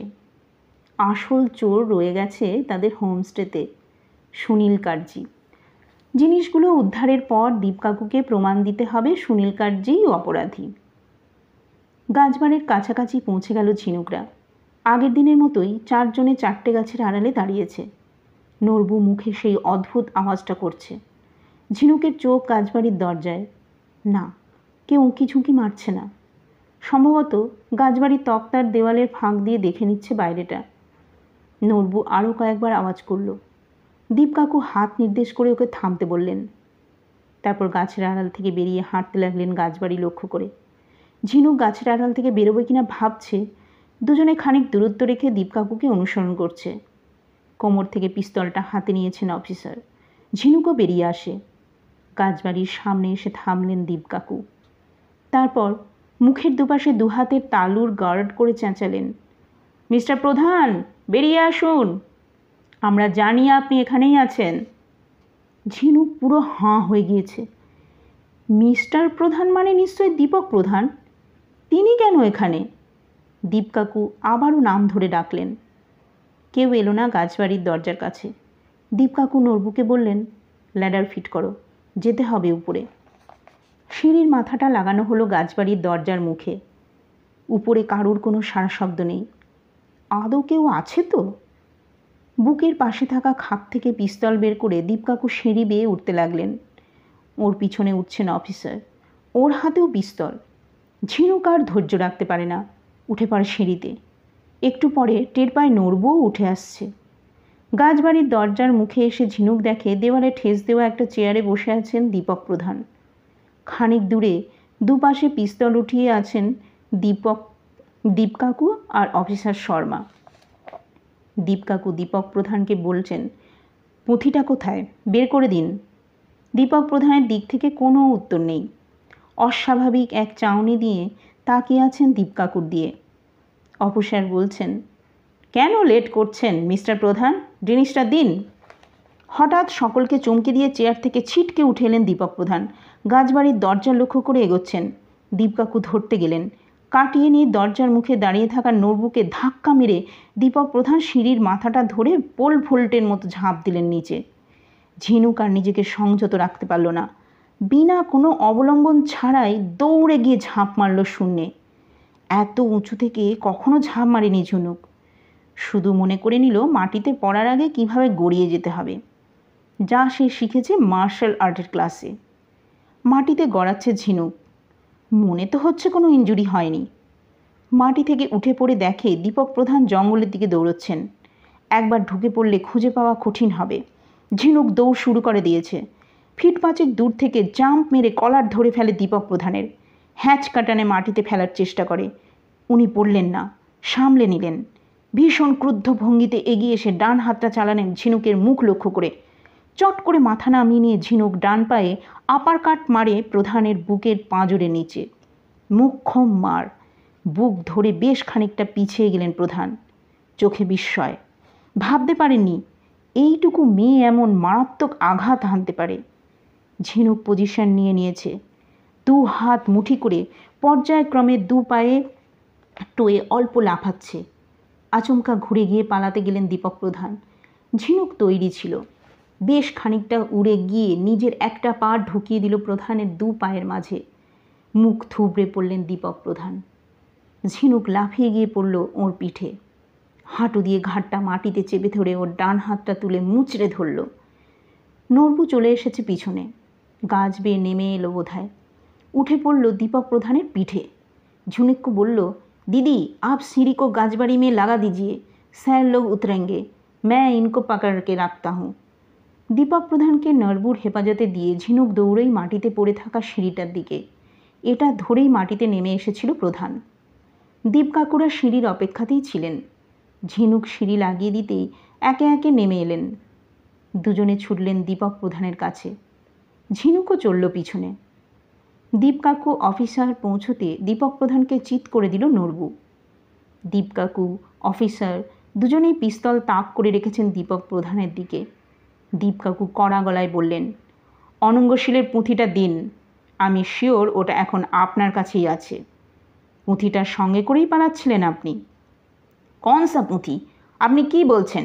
আমি কিছুই বুঝতে পারছি না। যেন আকাশ থেকে পড়লেন, এইভাবে কথাটা বললেন দীপকবাবু। গুলি চালিয়ে দিলেন অফিসার শর্মা। না, দীপক প্রধানকে লক্ষ্য করে নয়, ওর কান থেকে ফিটখানেক দূরে। মাটিতে গেঁথে গেল বুলেটটা। তাতে কাজ হলো। ভয়ে আতঙ্কে কেঁপে উঠে জ্যাকেটের ভিতরের পকেট থেকে তালপাতার পুঁথিটা বের করে এগিয়ে ধরলেন দীপক প্রধান। ঝিনুকের চোখে কেমন একটা বিভ্রাম তৈরি হলো। দেখল দীপ কাকু নয়, চিবর পরিহিত মুণ্ডিত মস্তক অনঙ্গশীল দীপক প্রধানের থেকে বজ্র ডাকতন্ত্রের পুঁথিটা নিচ্ছেন। লেপচা জগৎ ছেড়ে ঝিনুকের আজ ফিরছে কলকাতায়। এখন নরবু ড্রাইভারের গাড়িতে এয়ারপোর্টের পথে। পাশে পাশে চলেছে টয় ট্রেনের সরু লাইন। গতকাল ফেরার টিকিট ছিল ঝিনুকদের, সেটা ক্যান্সেল করে একটা ফ্লাইট কোম্পানি টিকিট কাটা হয়েছে। খুব বেশি টাকা লস হয়নি। নরবু ড্রাইভারের খুব আক্ষেপ, কেসের ঝামেলায় ঝিনুকরা ভালো করে তাদের জায়গাটা ঘুরতে পারেনি। সে চায় যত তাড়াতাড়ি সম্ভব ঝিনুকরা আর একবার আসুক। আসতে হবে দীপ কাকুকে। যখন দীপক প্রধানের কেস উঠবে কোর্টে, ঝিনুককেও আসতে হতে পারে। পুলিশের তরফ থেকে তাকে সাহসিকতার জন্য পুরস্কার দেওয়া হবে। ইনভেস্টিগেটিং অফিসার রাকেশ শর্মা ওর নামে সুপারিশ করেছেন রাজ্য সরকারের কাছে। 25 ফুট উঁচু থেকে ঝাঁপ না মারলে ধরাই যেত না অপরাধীকে। পুরস্কারটা উত্তরবঙ্গে না কলকাতায় দেওয়া হবে জানে না ঝিনুক। দীপ কাকু বা বাবাকে জিজ্ঞেস করতে কেন জানি লজ্জা করছে। দীপক প্রধান ধরা পড়ার পর থেকে পুলিশের সঙ্গে নানান আইনি প্রক্রিয়া ব্যস্ত হয়ে পড়লেন দীপ কাকু। বাবা বেশ কয়েকবার জিজ্ঞেস করেছিলেন, কিভাবে বুঝলে দীপক প্রধানই অপরাধী? ঘটনা কি ঘটছে না ঘটছে সে তো ঝিনুকের থেকে সব শুনেছি। তুমি কোন সূত্রগুলো ধরে অপরাধী অবধি পৌঁছলে সেটা জানা হয়নি। দীপ কাকু বলেছেন, আজ থাক, কাল সব বলবো। আজ বেজায় ব্যস্ত আর মুডও নেই। কাল যখন গাড়িতে করে এয়ারপোর্ট যাব ঠান্ডা মাথায় বলবো সব। কিন্তু এখনো অবধি কিছুই বলেননি দীপ কাকু। 8 ঘন্টার উপর ড্রাইভ হয়ে গেল। বাবা বন্ধ কাছের জানলার বাইরে প্রকৃতি দেখছেন। ঝিনুক বাবাকে কনুই দিয়ে ঠেলা দেয়। বাবা ঘুরে তাকাতে কানের কাছে গিয়ে বলে, কিভাবে অপরাধী চিহ্নিত করলেন জিজ্ঞেস করো। ও হ্যাঁ বলে গলা ঝেড়ে নিয়ে বাবা দীপ কাকুর উদ্দেশ্যে বললেন, এবার বলো কি করে বুঝলে দীপক প্রধানই অপরাধী? শুরু করলেন দীপ কাকু। প্রথমত, অক্ষয় ধর্মপালের মৃত্যুটা কখনোই আমার আত্মহত্যা বলে মনে হয়নি। নিজের ঘরে সুইসাইড না করে বাইরে এসে করবেন, এটা একেবারেই অস্বাভাবিক। মঠের লোকেরা গুলির আওয়াজ পায়নি, মানে পিস্তলে সাইলেন্সার লাগানো ছিল। সাইলেন্সার লাগিয়ে কেন কেউ আত্মহত্যা করতে যাবে? মনাস্ট্রির সামনে ধস্তাধস্তির ছাপ আর মিলিটারি জুতোর ছাপ দেখে বুঝলাম কেউ এসেছিল রাতে। সে মনাস্ট্রির ভিতরেও ঢুকেছিল। জুতোর ছাপ ওখানেও ছিল। আগন্তুক রেখে গিয়েছে তার জ্যাকেটের বোতাম আর মাথার চুল। নিয়ে গেছে সাইলেন্সারটা। পিস্তলটা হাতে দিয়ে গেছে এই ভেবে পুলিশ মনে করবে সুইসাইড। ভেবেছিল পুলিশ খুব একটা মাথা ঘামাবে না। আচার্য তো হাই প্রোফাইল কেউ নয়, কিন্তু একজন গোয়েন্দা যে এই কেসে মাথা গলাবে কল্পনাও করেনি সে। তাই আমাকে এখান থেকে তাড়ানোর জন্য পরের পর হামলা চালিয়ে গেছে। থামলেন দীপ কাকু, দম নিচ্ছেন। ঝিনুকের তর্স হয় না। জিজ্ঞেস করে, আপনি কিভাবে বুঝলেন অপরাধী এই এলাকারই, বাইরের কেউ নয়? কেননা আপনি তদন্ত চালাচ্ছিলেন এলাকার ভিতরেই।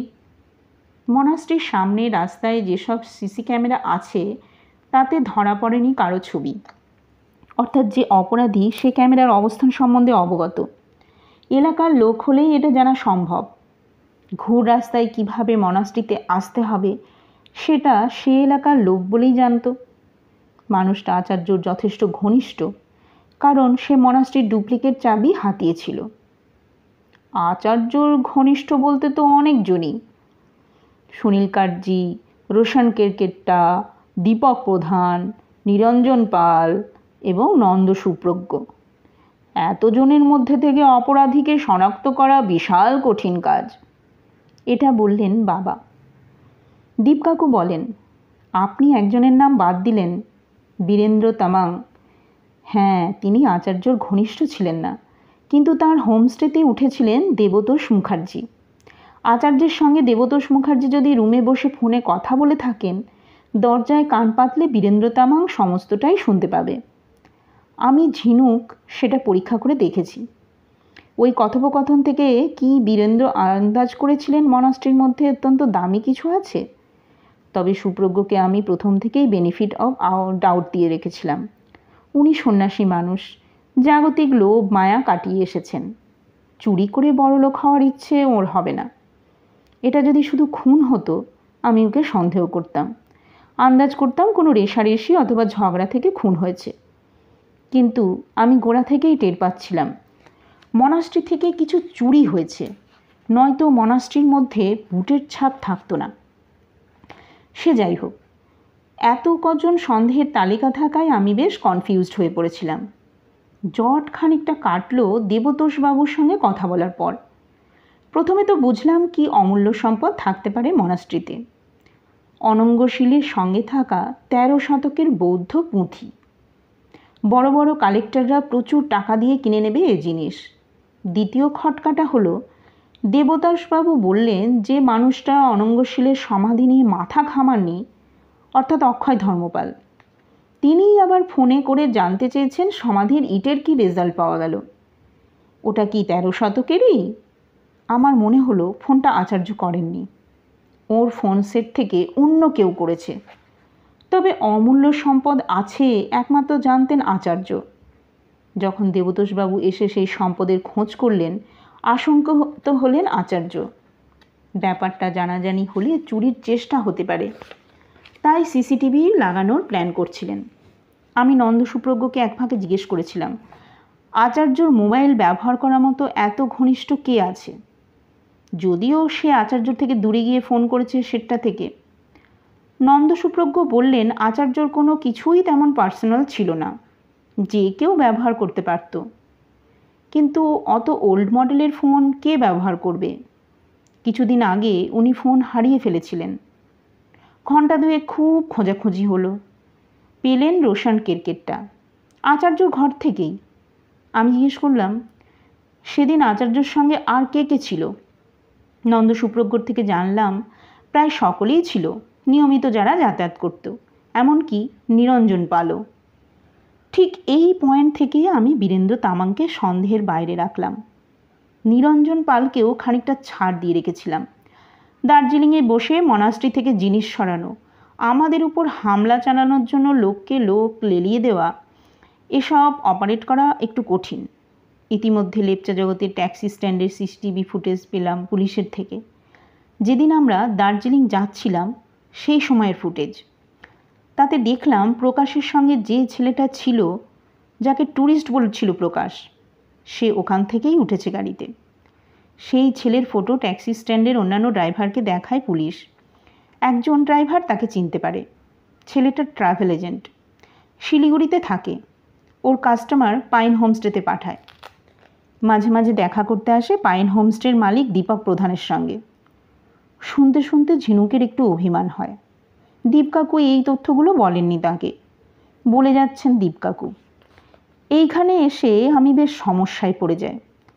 প্রকাশ সুব্বা রোশন কেরকেটটার লোক, ওর পার্টনার দীপক প্রধানের। তাহলে কে আসলে ষড়যন্ত্রী? নাকি দীপক প্রধান রোশন কেরকেটটা দুজনেই?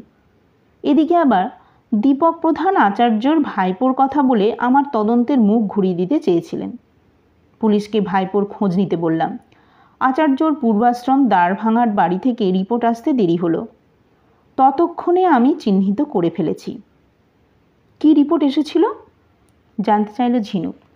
দীপকাকু বললেন, ছেলেটা এখানে আসতো ঠিকই, তবে আচার্য যেদিন মারা যান ভাইপো ছিল দেশের বাড়িতে। তেমন ইনফরমেশনই দিয়েছে দ্বারভাঙা পুলিশ স্টেশন। চুপ করে গিয়েছেন দীপকাকু। একটু অপেক্ষা করে বাবা বললেন, কি হলো, থামলে কেন? ধৈর্য ধরে রাখতে পারছি না যে। ফের শুরু করলেন দীপকাকু। নরবু প্রকাশকে ফলো করে যে বাড়ির সন্ধান দিল, সেখানে গিয়ে পেলাম আততায়ীর জ্যাকেট, মিলিটারি জুতো। তাহলে কি রোশন কেরকেটটা মূল অপরাধী? কেননা ওরকম গাছবাড়ি রোশন কেরকেটটাই বানায় গাছ পাহারা দেওয়ার জন্য। আর প্রকাশ রোশনের লোক। ওই জমিটা রোশনের হতেই পারে, তার প্রচুর জমি। আমি সিদ্ধান্তে পৌঁছে গিয়েছিলাম রোশন কেরকেটটাই মূল ষড়যন্ত্রী। ধারণাটা পাল্টালো ঘণ্টা দুয়েকের মধ্যেই। সুনীল কার্জি আমাকে একটা গ্রুপ ফটো দেখাবে বলেছিল, যেখানে আচার্যর জীবন্ত ছবি দেখা যাবে। তার আগে পর্যন্ত ওর কোনো ফটো দেখিনি আমি। আর দেখা যাবে আচার্যর ঘনিষ্ঠজনদের। দীপক প্রধানের ওখানে ব্রেকফাস্ট করার সময় সুনীল কার্জির ফোন এলো। ফটোটা খুঁজে পেয়েছেন। আমি দেখতে গেলাম, পিছলে পড়লাম সিঁড়িতে। পড়তে পড়তেই আমার মনে হচ্ছিল কাণ্ডটা দীপক প্রধানের। ব্রেকফাস্ট টেবিল থেকে আমি যখন উঠবো করছি, দীপক প্রধান ওর কাজের লোককে কিছু একটা ইনস্ট্রাকশন দিচ্ছিলেন। আপনাদের বললেন গরম কাটলেট আনতে বললাম।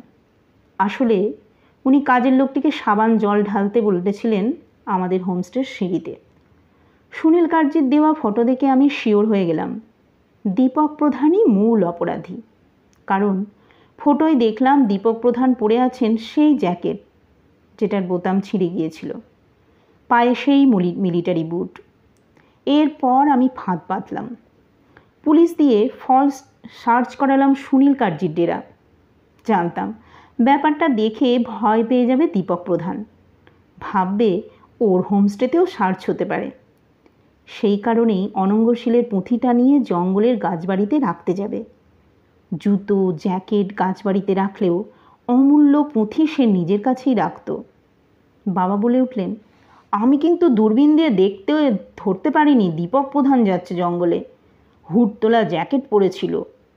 দীপ কাকু বললেন, আমি শিওর ছিলাম দীপক প্রধান নিজে যাবেন, অত মূল্যবান জিনিস অন্য কারো হাত দিয়ে পাঠাবেন না।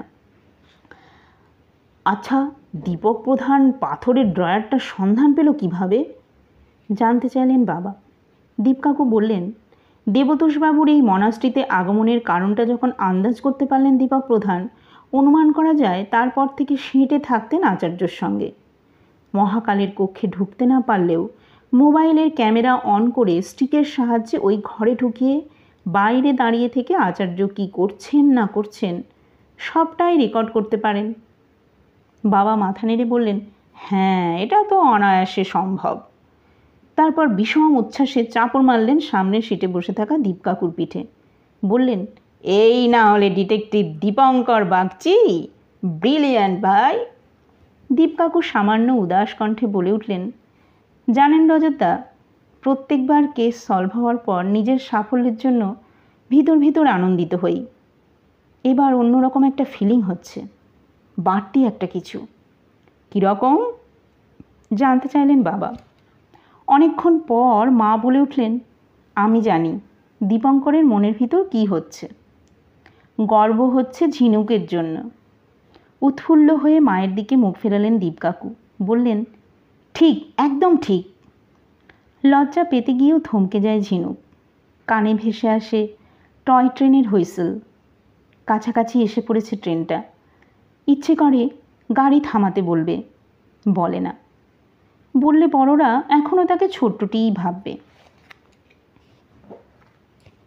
উপন্যাসটি সম্পূর্ণ শোনার জন্য ধন্যবাদ। আসবো আবার নতুন গল্প উপন্যাস নিয়ে। বিদায়।